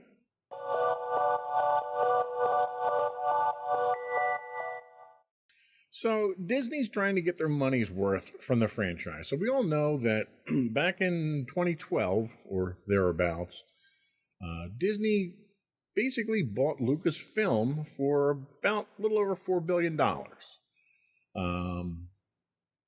They wanted to quickly capitalize on this by putting out their own trilogy, which kind of worked out for them, I guess. We'll get into that later. So they put out the first film in 2015 with Force Awakens. That brought in $2 billion. At the time, it was the highest grossing film in Disney history, which was kind of impressive. Then we got that complete mess of a movie, Last Jedi, in 2017. People are hard on that. It's not that bad, guys. Come on. Then they finished murdering the franchise in 2019 with Rise of Skywalker. That one's pretty bad. I don't enjoy that movie. Hey, the one thing about Rise of Skywalker is you didn't have Luke Skywalker milking any unusually unattractive animals. That's what the people wanted. Yeah, that's exactly what we wanted. Do you think their investment was worth it at this point? I mean, they made their money, right? So, well, yeah, breaking even is not really a sound investment. True. I don't know. I think for Disney, they clearly want to be a media. Some may say monopoly, others may say conglomerate. I just looked it up. They acquired Marvel in 2009. So 3 years after that, they buy Star Wars. They've made it part of the Disney brand for better or worse. I think for them, if they want to appeal to every possible demographic, owning Star Wars is going to help that. Maybe if you're not a comic book fan, a lot of people are Star Wars fans, and that's a huge audience you're grabbing right there. So yeah, and I think no matter what you do, and they've kind of proven, though, at least when it was under Lucasfilm, when it was under George Lucas, the way that they handled their licensing, they basically showed that even though it was very expensive, and it still was very expensive to license Disney to produce anything for it, or Star Wars rather, you can't help but make money doing it. Yeah, like the fan base is very dedicated. Right. It's just a moneymaker no matter what. What might differ is your profit margins. Mm. You're not going to be raking in 70, 80, 90, 100% profit margins. You might be raking in a guaranteed 30%. But you know what? a 30% return, guaranteed return on an investment is a pretty good return on investment. Yeah, and they definitely know their market. They know that most Star Wars fans, it's going to be pretty much impossible to turn them off from the franchise. Maybe not, every property. Certainly, most people aren't reading every book and every comic. I'm not. Right. But anything that's a TV show or a movie, most Star Wars fans are probably going to go check that out. And I agree. And I think, we'll talk a little bit more about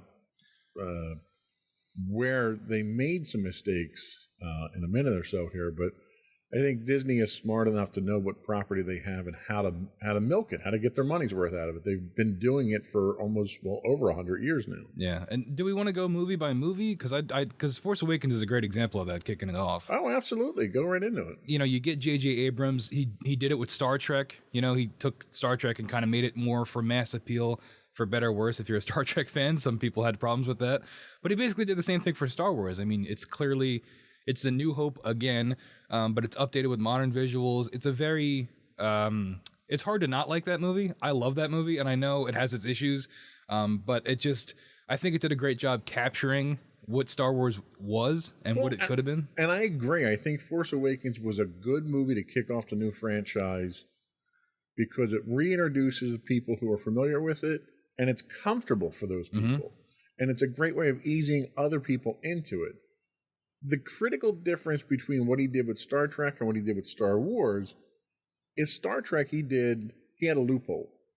Star Trek was a alternate time. Oh yeah. Mm-hmm. So with Star Trek, you can say, oh, okay, this is an interesting story, but that's really not what happened because here's the official timeline. Mm-hmm. And that's where he gets the out. So with this, you don't get that. The problem I think that we really ran into at Force Awakens was you took a universe that and you didn't relaunch it. You moved it 30 years in the future, and it's a completely different universe. Mm-hmm. And you have no idea how you got there. Yep. And Disney tried to fill in some of that backstory with the novels and the video games that people aren't going to consume. So people walked out of the movie theater scratching their head thinking, what the hell's the First Order? Who's this new Snoke guy? Like, it did a very bad job of introducing things because there was almost an assumption that you knew what was going on. Yep, and I think that comes with it being what's the phrase, soft reboot, where you just make the same movie again, but in the same universe. Right. Because everybody will just say, they won't think about it too hard. It's just the Empire again. It's just the Rebels again. But it's like, if we're thinking about the context of the universe, it's like the Rebels won. Why are they still Rebels, But the other thing is, and we're going to hit it probably a million times in this discussion, is the lack of planning. I think because, the way Abrams does things is he has mystery boxes where he introduces things and he may or may not answer those questions later. But when there's no plan and he doesn't know if he's coming back for more movies, those questions definitely never get answered, or they get answered in ways that was never intended to be answered, which you get in The Last Jedi. So I think from the very beginning, the lack of planning is kind of the thing that, was doomed from the start, maybe. There was kind of a clash of styles with some of the classic stuff too. The biggest reveal in the history of Star Wars was End of Empire Strikes Back, where Darth Vader is Luke's father. Well, they did a similar reveal in Force Awakens in the first 10 minutes of the movie, where Kylo Ren is the son of Han and Luke. Han and Luke, that would have been interesting. He's adopted. the son of Han and Leia.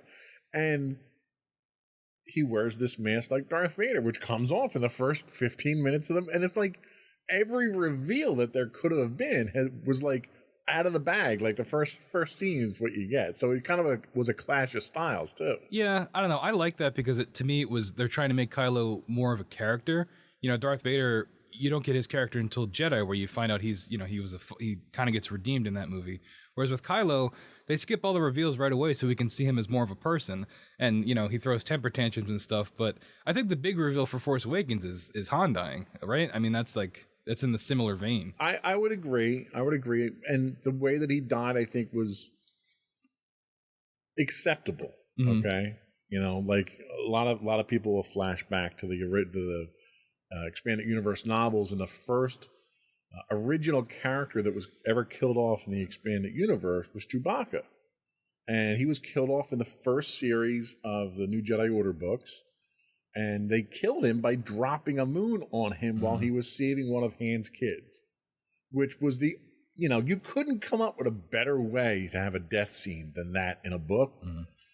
And then Han gets stabbed and falls off a bridge with his son. So it was kind of anticlimactic how they wind up killing him. Yeah, I don't know. It's I guess if we're keeping in trend of it being New Hope, I guess he's supposed to take the place of the Ben Kenobi death. Right.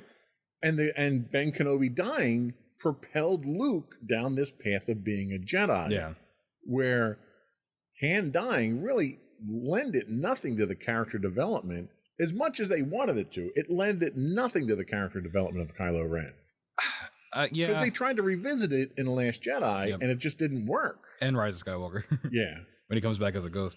And it doesn't work for him. Yeah, I think it all goes back to that lack of planning. You know, you could have saved something like that for a later movie if you knew you were going to do it. Right. If you knew you were making that trilogy, I could totally see that being, and it probably was, because when it originally happened, the understanding was that J.J. Abrams was going to make the trilogy. And then he had a scheduling conflict with Last Jedi, and we wind up having Rian Johnson step in to do Last Jedi, and by all accounts, all of Rian Johnson's other films were fantastic. What happened with Last Jedi, I don't know. I still think Last Jedi, in terms of direction, is like one of the best. Like in terms of cinematography and stuff, it's like that and Rogue One. Like no other Star Wars movie looks like that in terms of how it's shot. I have a okay, it's different. I'll give you that. I'm not going to argue with that. The fact that they start the joke, the movie off with your mom joke, is kind of a slap in the face. Well, the whole thing's a slap in the face, right? Well, it is, and really, it's the entire movie took everything that was established in Force Awakens and threw it out the window. Yep. And it was like, oh, okay, you only got another movie left in this trilogy. What are you going to do? Yeah, and there is merit in, you know, trying something new with Star Wars and you know, not just doing the same thing over and over again, even though it would have made you infinite money. But it's not great when you make it a pillar movie of the franchise. Maybe give Rian Johnson a Star Wars story first. Yep. And have him work it out. Yep. But I think if you're going to have this, especially coming off Force Awakens, which was very much just New Hope again, and played it very safe with pretty much everything, to have it be such a drastic change, I think was a difficult call. Well, and I, as much as I harp and I rail against Rian Johnson's abuse of the franchise, it's not his fault. It's the fault of Kathleen Kennedy and the other executives who saw this before it went out the door and allowed it to go out the door. Yeah, I wonder what the behind the scenes were like on that, like how that got that far.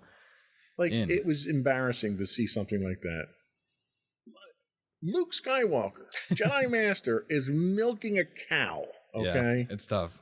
It was just, and the whole premise of the movie being a rehash of really someone my age. It was a rehash of the O.J. Simpson chase. It was a slow white Bronco chase where you know,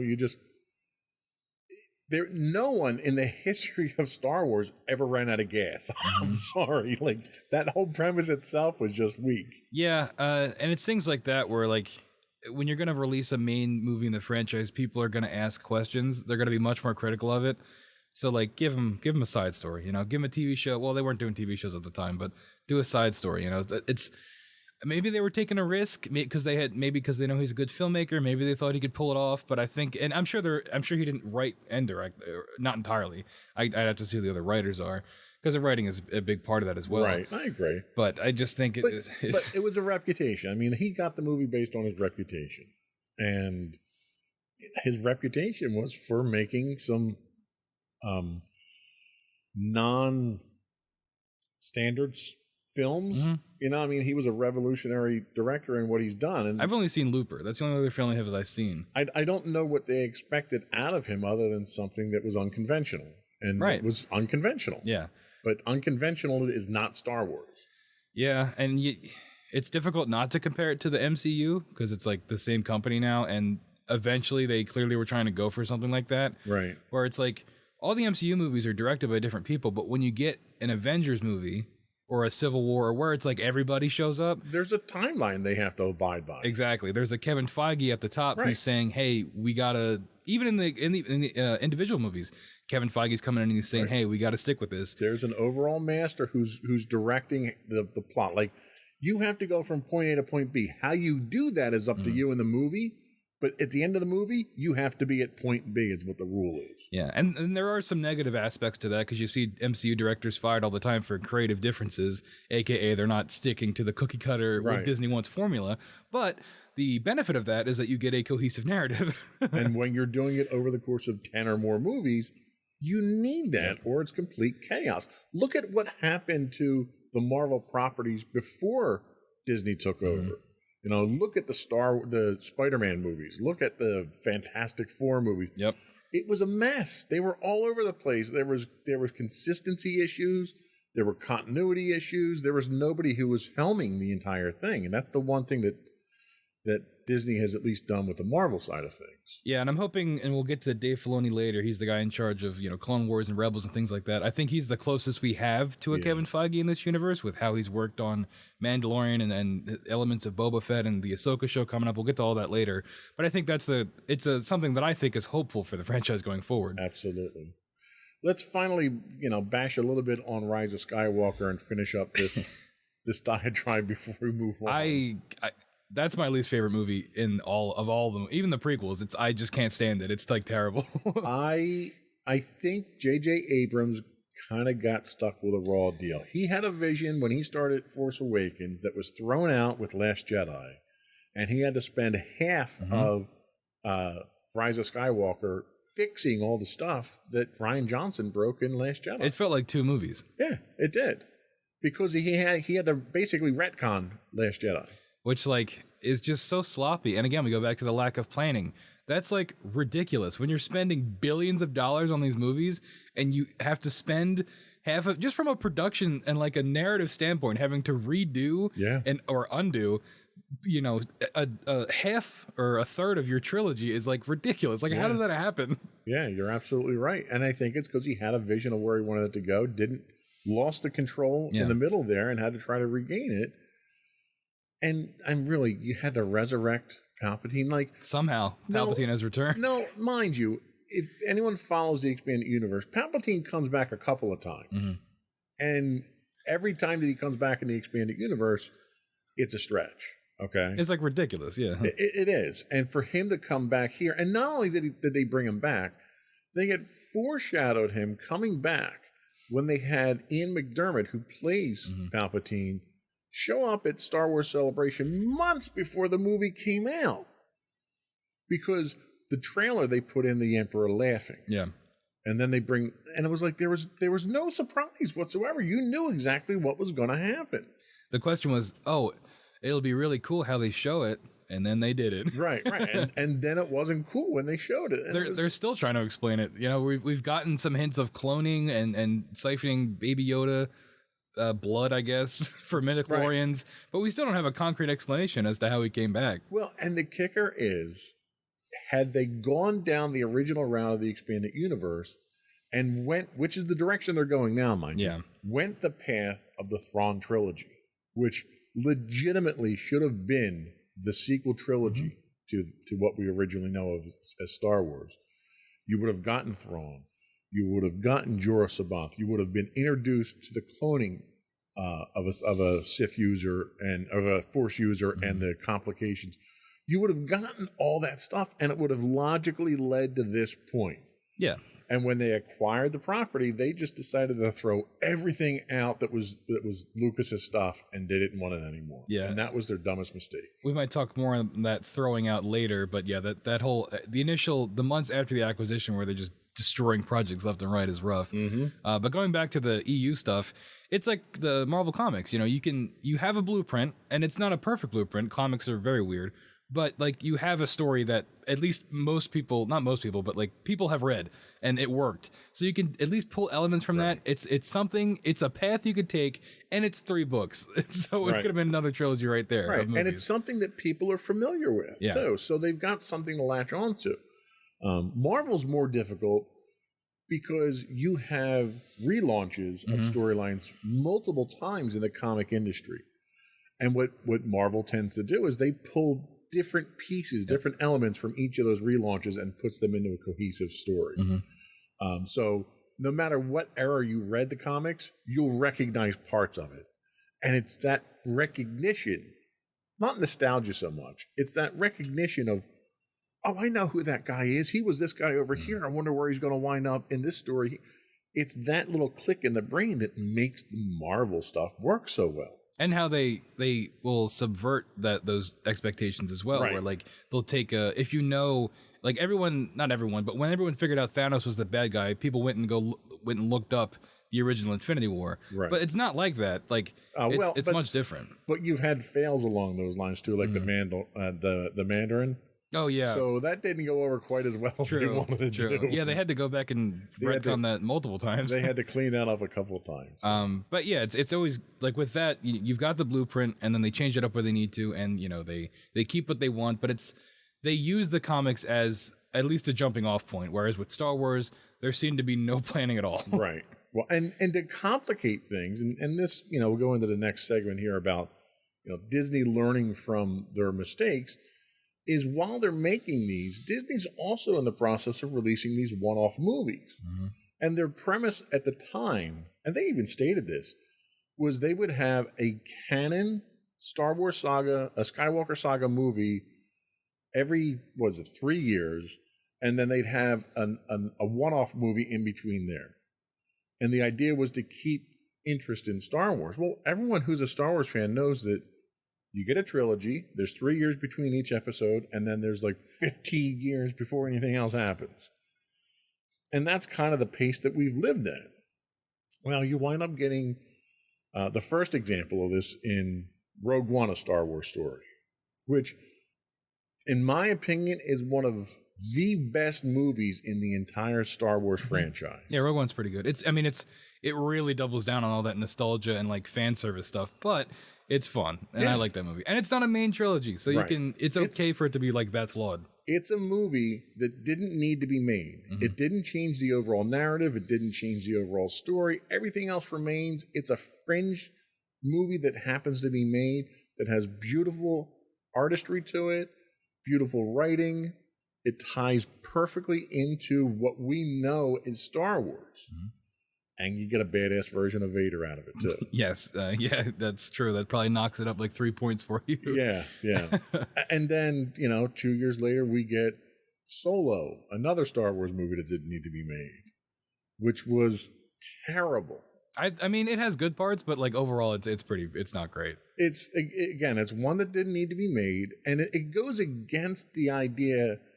It's basically what they did with Darth Vader and Boba Fett, and all the characters that had these brief moments in Star Wars history that were badass characters because you didn't know anything about them. Yep.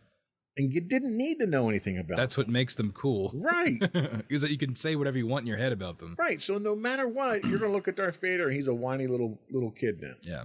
You're going to look at Boba Fett if you watch the Clone Wars, and he's a whiny little kid now that misses his dad. Like, you've ruined these characters by doing this stuff. And Lucas tried to ruin Han Solo already in the digital edition of Star Wars by making Greedo shoot first. Oh, yeah. Okay, so we're not even going to get into that debate. I will say on that, though, that Han shooting first defined Han's character. Yeah, he was like a bad guy, basically. Right. He was a murderer. He was that guy on the fringe that was going to play dirty if he had to get the job done. Which is the whole point of his arc in New Hope, is that he learns, he comes back for Luke, he helps. It's a redemption story for Han. Which you don't get in Solo also, because they give him an arc in that movie where at the end of Solo, he's a good guy. Where he shouldn't be. He should be a bad guy. Which doesn't make any sense to me, because he gets betrayed in that movie by his love interest, Kira. Right. You'd think that would harden him. And his mentor. Yeah, everybody basically. You'd think that would harden him and make him bad, but because it's a movie, you can't have an ending with your character being a bad guy. Right. I guess. I don't know. You could have, but they didn't want to. Yeah, so that was where you left some head scratching there.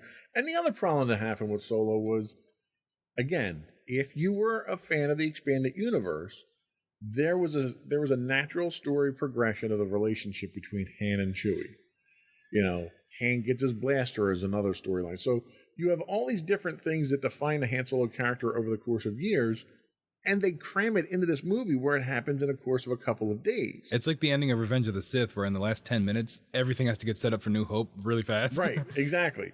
And it just kills the whole premise of what this character has done. So this character has no backstory whatsoever that didn't occur in the last 3 days. Yeah, it's like the opposite of, we'll get into Kenobi at some point. This is probably going to run long, but Yeah, it is. Kenobi should have been, in my opinion, should have been a movie.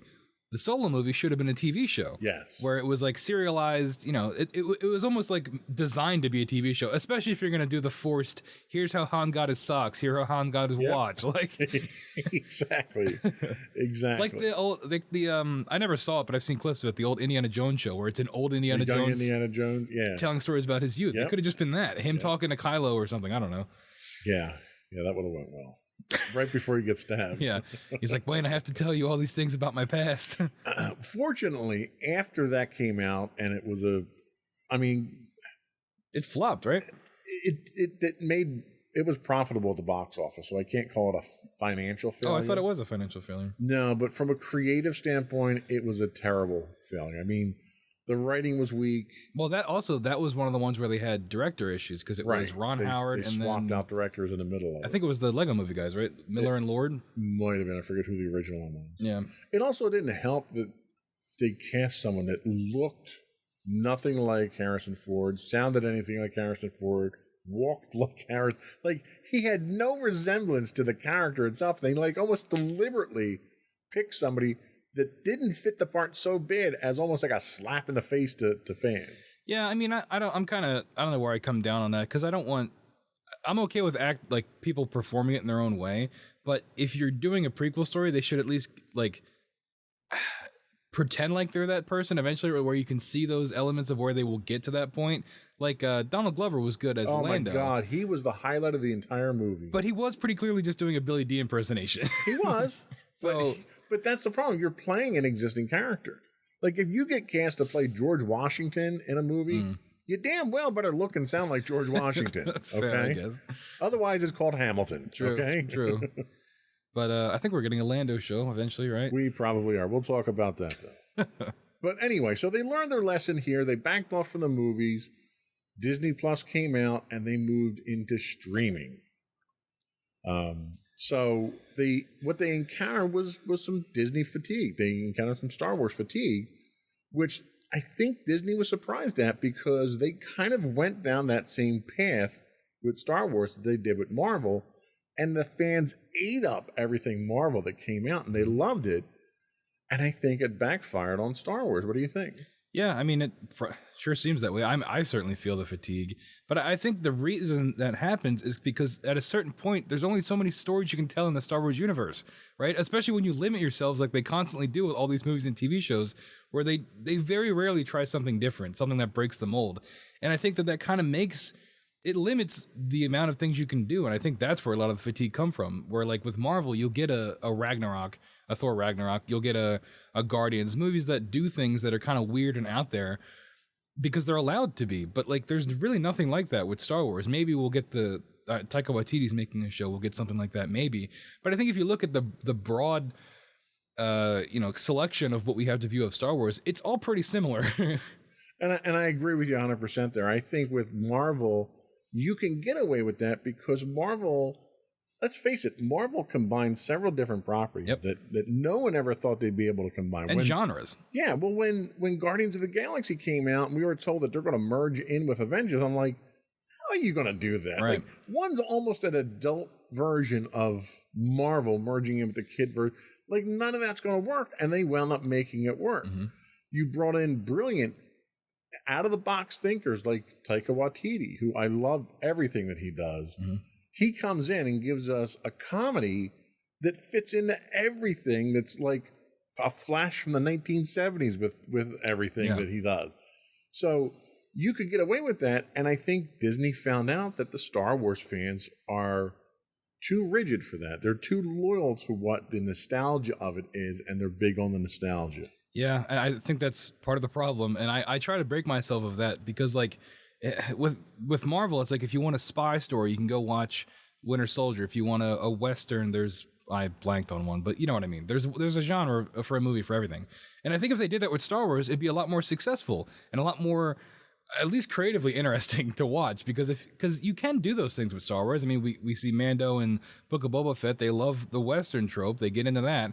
But you can make it work in other genres. I've only watched a handful of episodes of Visions, the animated show where they did a bunch of short stories, but that was another example of where you could have done all these different genre type stories in Star Wars. Make a noir, make a war movie, which you got a little bit of a war movie in Solo for like 15 minutes, but the point is, you don't have to be creatively, out of ideas because you limit yourself based on your nostalgia. You can do all these other stories in Star Wars if you just do it right and make new characters and make new settings and, kind of blaze a new path that isn't so rigid and stuck to itself.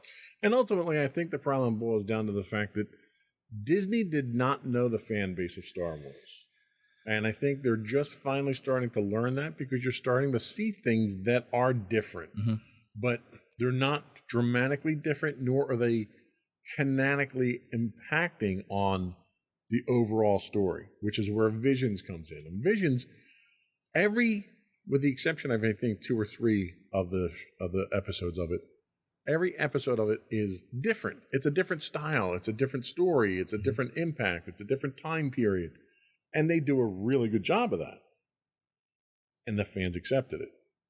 Because it's a little bit at a time. You can't just come in and throw a Thor Ragnarok in there, because the Star Wars fans just aren't going to accept that. Yeah. So you kind of have to lead them down that path. And going back to what I was saying about doing different genre type stories in Star Wars, that's one of the reasons I like the Clone Wars show so much, the animated one, not the Genndy Tartakovsky one, because they did that in that show constantly. They would take, an arc, they'd take 3 or 4 episodes and make like a murder mystery, or they'd make like a Western, or they'd make a, or a horror. They did a horror series with it. Yeah, and it really showed that Star Wars doesn't have to be the same thing all the time. You can take these tropes, and that, I mean, really, the original trilogy, at least New Hope, was like that too. Lucas being inspired by Kurosawa and things like that. It was all, and Campbell's hero's journey thing, the circle. Like, it's all just taking big idea stories and putting them in a sci-fi fantasy setting, and you can do that more if you don't limit yourself as much. I agree, and I think Disney is finally getting to the point where they're hitting their stride and they're learning how to do that. Yeah. So we're going to take a quick break. We'll be right back, and we're going to talk about the current state of Star Wars. We'll be right back.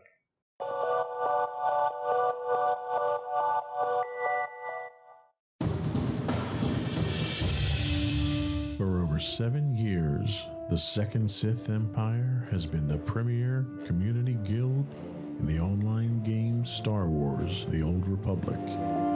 With hundreds of friendly and helpful active members, a weekly schedule of nightly events, annual guild meet and greets, and an active community both on the web and on Discord. The Second Sith Empire is more than your typical gaming group. We're family.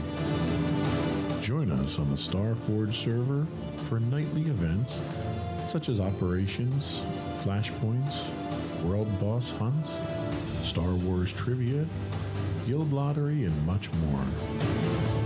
Visit us on the web today at www.thesecondsithempire.com.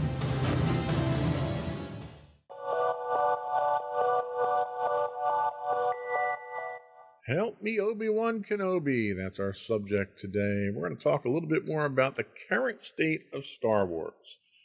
So the properties that we have available right now, and I'll run down the list real quick, that are currently active.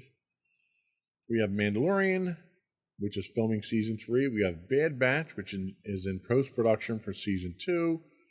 We have the Book of Everyone but the Book of Boba Fett, which has finished its limited run. They're making more of that?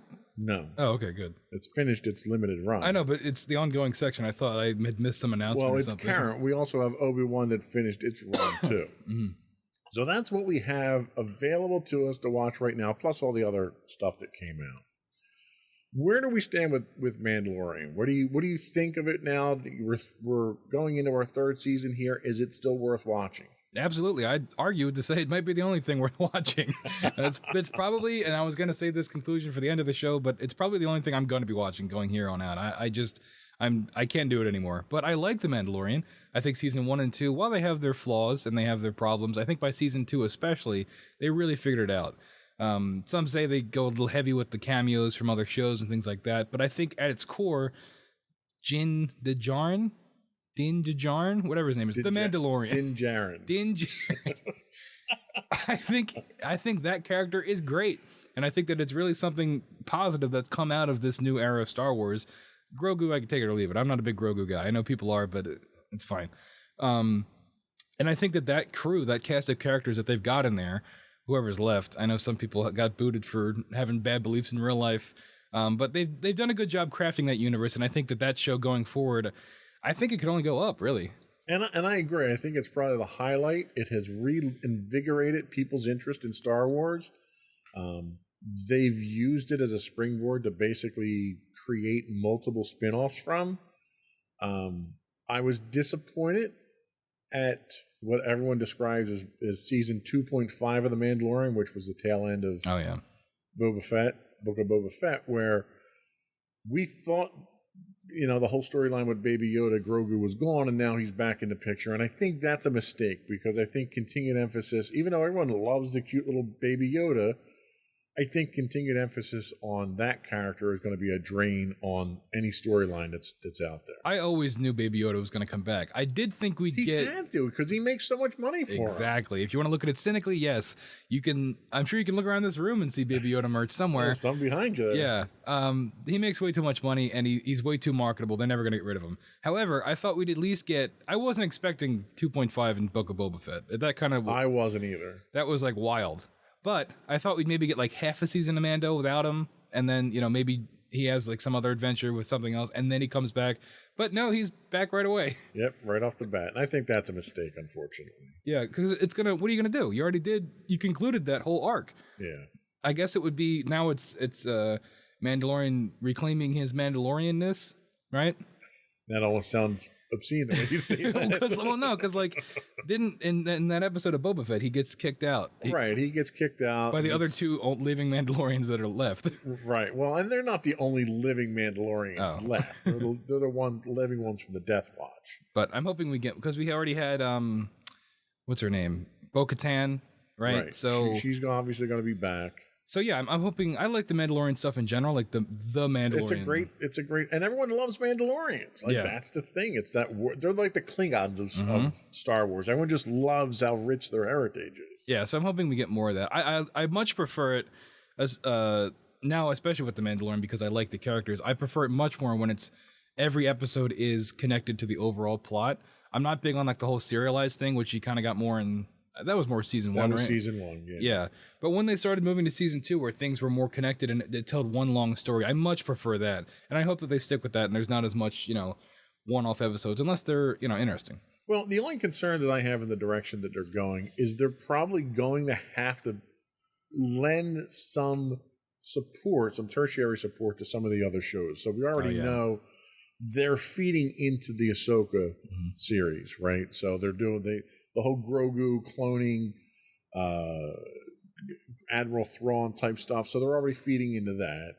I don't know what else they'll be feeding into, but because it originated with Mandalorian, it's there almost like a Iron Man.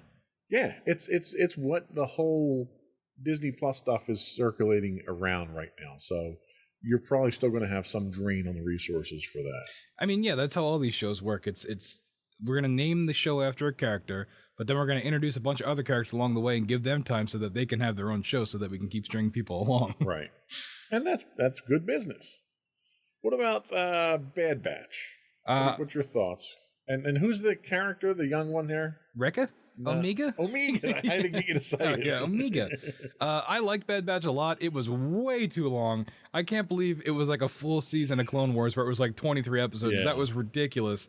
However, if we can keep making, and they're doing that with... you're scraping the bottom of the barrel when you got the kid in there scamming card games. Yeah. You're putting that into an episode.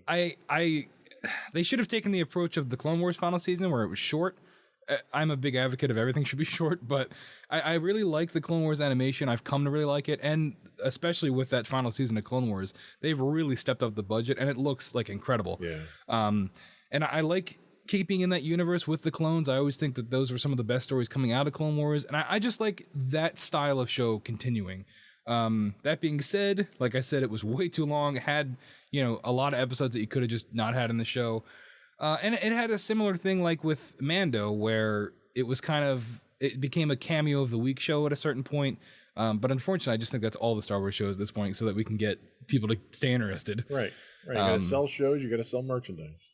But I'm looking forward to the new season of it, and I just really like that not a genre, but those types of shows. And when we're getting more of that with what's it called, Tales of the Jedis, I think. See, the one thing that I did like about it is the fact that Clone Wars always showed you Star Wars from a different perspective. It wasn't from the lead character perspective; it was from the guys down the bottom, right? Mm-hmm. Bad Batch does that, but it does that at a critical period of time. Seeing Order 66 from their perspective was awesome. Yep. Seeing how people react to Imperial troops now, you get a whole different perspective on what that period of time is like. It's one of the most interesting periods in Star Wars, too, seeing that transition from the Republic to the Empire. Absolutely. And you never get a chance to see that anywhere else. This is the first time you got to see that. You got to see, little bits of it here and there with, A New Hope, but like Fallen Order. You had no interaction. But again, video games. I want to stay away from the video games because it's a small segment of the population. This opens it up to more people, and this adds more character, more color, and more grit to that time period, and it's going to support everything moving forward, which is what I like about it. Yeah, definitely. Book of Boba, what are your thoughts on it? It's such a disappointment. It really was, and it was one of those shows that put another coffin in the nail of me stop watching these shows, because it felt like such a waste of time. I think that it was structured poorly. I really don't know what they were doing with it. It seems like they didn't really either. It seemed like the whole thing was just a con to get to the Mandalorian stuff at the end. I really don't know what else to say about it. It just, you can definitely skip it because Boba Fett doesn't really do anything. Yeah, and like the first 4 episodes are nothing but flashbacks of how he survives the Sarlacc, which once he shows up in Mandalorian, you kind of have to answer that question. Mm-hmm. How he forgot that he left his armor there when he got out, I don't understand that. There was a lot of inconsistencies in it, but you're right. It's a series that did not need to be created. Why Boba Fett, a bounty hunter, would want to be a crime lord on Tatooine, still don't understand the concept behind that. Why he aligned himself with a gang of teenagers who rode really flashy motorcycle bikes. Yeah. I don't understand that either. Like, and you say it's a show that doesn't need to exist, but it also didn't justify its own existence. That's the thing. You can have things that don't need to exist but are still fun to watch. But with Boba Fett, it didn't need to exist, and you didn't need to watch it. No, you're right, and I think you hit the nail on the head. That the only reason it existed was to give you Mandalorian season 2.5, which we could have all waited for that to be, an episode or 2 in season 3. Yeah, we've talked about this off the air before, but it should have been the reverse, where it's a season of Mandalorian with a Boba Fett episode. Sure. Not a season of a Boba Fett show with a Mandalorian episode. Because you easily could have, let's be real, you could have crammed this whole Book of Boba Fett show into an episode or 2 of a Mandalorian season. And, you could have, where's Boba at now? Because, he was a character in the show, basically. Right. And I wouldn't be surprised if we do get that in the new Mandalorian season, where we get more on Boba. Well, and the ultimate problem that I had was everybody from Mandalorians getting their own series. It's like, even the bartender at that nowhere, town that they've had Cobb Vanth's getting his own series. I'm surprised Cobb Vanth doesn't have his own series yet. It's like, well, he's a robot now. But it's like they're telegraphing it at this point in time. It's like back in the 1980s when you had all these spin-offs of these original shows. It's like it's too much. Like, if you want to come up with additional shows because you need to fill airtime on Disney Plus, come up with something original. Well, it's funny you call it airtime because that is what it feels like. It feels like it's like cable TV and they have to fill this airtime. When in reality, they could put on there whatever they want. Well, they're trying to get people to maintain their subscriptions to it. And they think content is king. You got to throw content out there, whether it's good or not, so that people can consume something. And that's kind of why I've fallen off. I just can't do it anymore. It's just none of this it's all, and you don't want to limit yourself to a numbering system, but for the sake of this, I'm going to. Everything feels like a 6 or a 7 out of 10. None of this feels like it is much must-watch TV. Nothing's really doing anything different. It's all just very middle of the road. And it's just, it all just feels like it's stringing me along as a viewer. And Marvel is doing that too, by the way. I don't think I mentioned that on the air, but I've stopped watching the Marvel shows, and I'm probably going to stop watching the Star Wars shows, except for Mandalorian. And I think you're right. And I think it's a race to mediocrity at this point. And I think it's our fault as a consumer, because the more, and it's always been this way. If you look at TV and radio, whatever, the more crap they put out there, the more we want to consume it. Yep. And now they can tie direct numbers to it because they've got subscriber numbers. We're paying for this crap now. It's not just that we're sitting there watching advertisements. We're paying them to put this stuff out there. Yep. And that was kind of the conclusion I came to, is that I'm part of the problem. By watching all these shows and by paying for Disney Plus, I am contributing to the thing that I hate. So I've decided to try to remove myself from the equation. So finally in this segment, let's have our discussion about Obi-Wan, the series. This is what triggered this whole idea of this podcast. Give me your thoughts, and then you and I can argue. Well, I liked it. I don't think it needed to be a show. I'll just say that. I think it could have been a 2.5 hour long movie. But they couldn't have gotten 6 weeks of programming out of it if they didn't do that. I think the first 2 episodes started off very strong. I think a lot of the Obi-Wan stuff, with a few exceptions, was pretty good. But I think when you get into everything else in the show, it all felt like extra fluff that didn't really need to be there. The character of Reva, I didn't really like at first. By the end, I kind of was a little bit higher on her when she started showing more emotion other than just being angry. And the twist of her hunting Vader was good. All the Vader stuff, I thought, did a pretty good job. You get to see Vader be a crazy murderer, which everybody loves. You get a lot of good Vader moments in that. I think there's some parts that don't really help at all, like all the stuff with the Grand Inquisitor. That didn't need to be in there. A lot of the stuff with a lot of the other rebels he meets really didn't need to be in there unless they show up in that Rangers of the Republic show that's coming out, which is what it felt like. It felt like an ad for that show. Oh, they're going to show up on Andor probably, too. Oh, yeah, that too. Yeah. But Little Leia was great. I thought that was a great twist that I didn't see coming. That was really well done and consistently paid off throughout the show. But yeah, I definitely think it could have just been a movie, and it would have had more impact if it was a movie. And you know what? I don't disagree with anything what you said. I was happy that the whole damn thing didn't happen on Tatooine like everything else in the Star Wars universe seems to. I would suggest the next time they decide to have a lightsaber fight, you need to have more lighting than just the 2 lightsabers, because you couldn't see shit during the fight. That was a problem. And recreating the Ahsoka fight between Vader and Ahsoka from Clone Wars from Rebels probably wasn't necessary, because you already saw that fight once and it was almost an identical walk for walk through that fight. So that was kind of disappointing. How did you leave Reva alive? She's redeemed. It's fine. Is she? Really? I thought she was going to off herself. I don't know. I don't know what our censorship's like on the show, but I thought she was going to unalive herself. I don't know how, as Obi-Wan, you could let somebody who's a Grand Inquisitor, who now knows about Luke and Leia, live. Well, because she has to have her own show. It's the same reason he let Vader live, because he had to, because that's what the writing dictated. Well, no, from a canonical timeline, you kind of had to let him live. Well, but how do you walk away from that? Like, you literally have a chance right there. Mm-hmm. You thought you killed him before, and you walked away, and he was still breathing, and you thought he was going to die. How do you walk away from him again after doing that? I was telling a friend of mine, we were talking about it, and I was like, big Batman energy with this, where like he has him dead to rights, and he just lets him live, even though he knows that he's going to go on to kill thousands of people.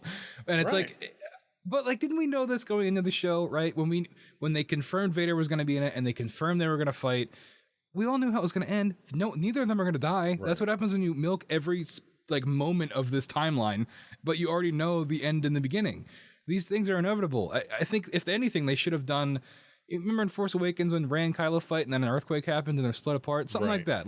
Well, and it's funny you mention that, because I was having a conversation with a colleague at work, and we said, okay, so we know there's 2 battles. We know that Obi-Wan is going to at least win the last one, because you have to, in order to fit the line from A New Hope of when last we met, you were the master. So we now know that he had to win that last fight. But everybody else besides Vader thought that Obi-Wan was dead. Even Tarkin says, "Oh, he's long dead, right?" So the way the battle should have ended was Vader lost, but somehow came up with a way to conceivably explain how Obi-Wan dies, and he basically lies and says, "Oh, he kicked my ass, but I killed him, and he's gone now," knowing that he's alive himself, but everyone else thinks he's dead. That's what should have happened. And the Kylo Ren thing with the earth splitting would have been a great way to do that. Yeah. I thought that's what they were going to do when they dropped him in the pit and threw the rocks on top of him. Yep. They could have even done that because you get the Ian McDermott cameo, which is great. He's always great. Not necessary, but great. No, it didn't do anything for the show. But you could have had that moment where, because basically Palpatine just shows up and goes, "You mad? You look a little mad." But he could have said, like, that's where he could have had the moment you're talking about where he lies and says, "I got him. He's dead," you know? Because then he's lying to the Emperor. He's lying to... And that would have set it up perfectly. Yep. That would have made so much more sense. Yep. But, Instead of, no, Obi-Wan he left him with a broken mask and left. Yep. It makes no sense that you would just walk away. I know. And that's what happens when you limit yourself and you make a prequel, because they love prequels.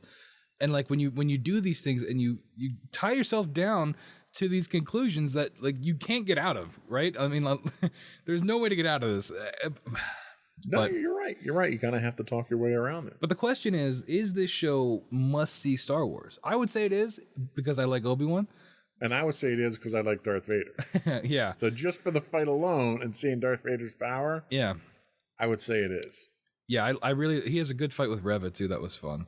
I wish we would have gotten a little bit more. Yeah, the fight, the saberless fight with Reva was awesome. Yeah, a little bit more Vader character stuff.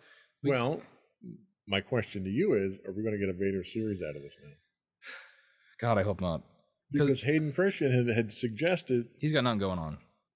Don't listen to Hayden. He's available. Yeah, I know he's available. But like, but that's the moneymaker. That's Grogu. I know. You could make a series of Darth Vader going to the bathroom and people would watch it and pay to watch. If they're gonna do a Vader show, they should just do the Vader comics, because those like make him a real human being. Where like when Palpatine, they do, but I don't want to get Dr. Aphra in. Oh, I don't. I'm not talking about that. Like when Palpatine strands him on the planet, or like with nothing, and like he has to fight Tarkin and stuff like that. Like all those little one-off things. I could see that. They did the Sith Lords book. That would make a great series that you could do. Yeah, because the problem is like, at least in the movies and TV, because that's the only thing I've seen. Because I've only read some of the comics, but like Vader is just like a crazy bad guy at this point. He's just like a mass murderer, and that's hard to make a main character of your show because he's just like murdering people all the time. Like, what are you gonna do with him? Like, in the comics, you get more of his depth, where like he has his own motivations and he's overcoming his own insecurities and things like that to become the Vader we see in New Hope. You get much more depth, character development in the written. But even in Obi-Wan, he's basically just a crazy murderer the whole time, except for a few moments where we see Anakin come through. But even then, he doubles down. That was very well done, by the way, especially the cutting between the voices. As the voices are cutting back and forth, that was really well done. And we talked about this before we came on, but there's a lot of great lines in that finale that I really, really liked. I like how he calls him Darth. Obi-Wan calls him Darth before he leaves. Like he says, only Master of Evil, Darth in New Hope. So it's like he's finally accepting that Anakin's dead. But even then, it's like, come on, just stab him, you know? Yeah. Like, at least stab him and walk away and have him survive it. Because like, you already established the Grand Inquisitor survived it. And Reva. Right. So that would have been a great way to think he killed him again. Yeah, I mean, he could even cut him in half. You could do pretty much anything. You could cut him in half because he's done that before and the guy survived too. So. And threw him down a pit. See, that would have been even... Because I don't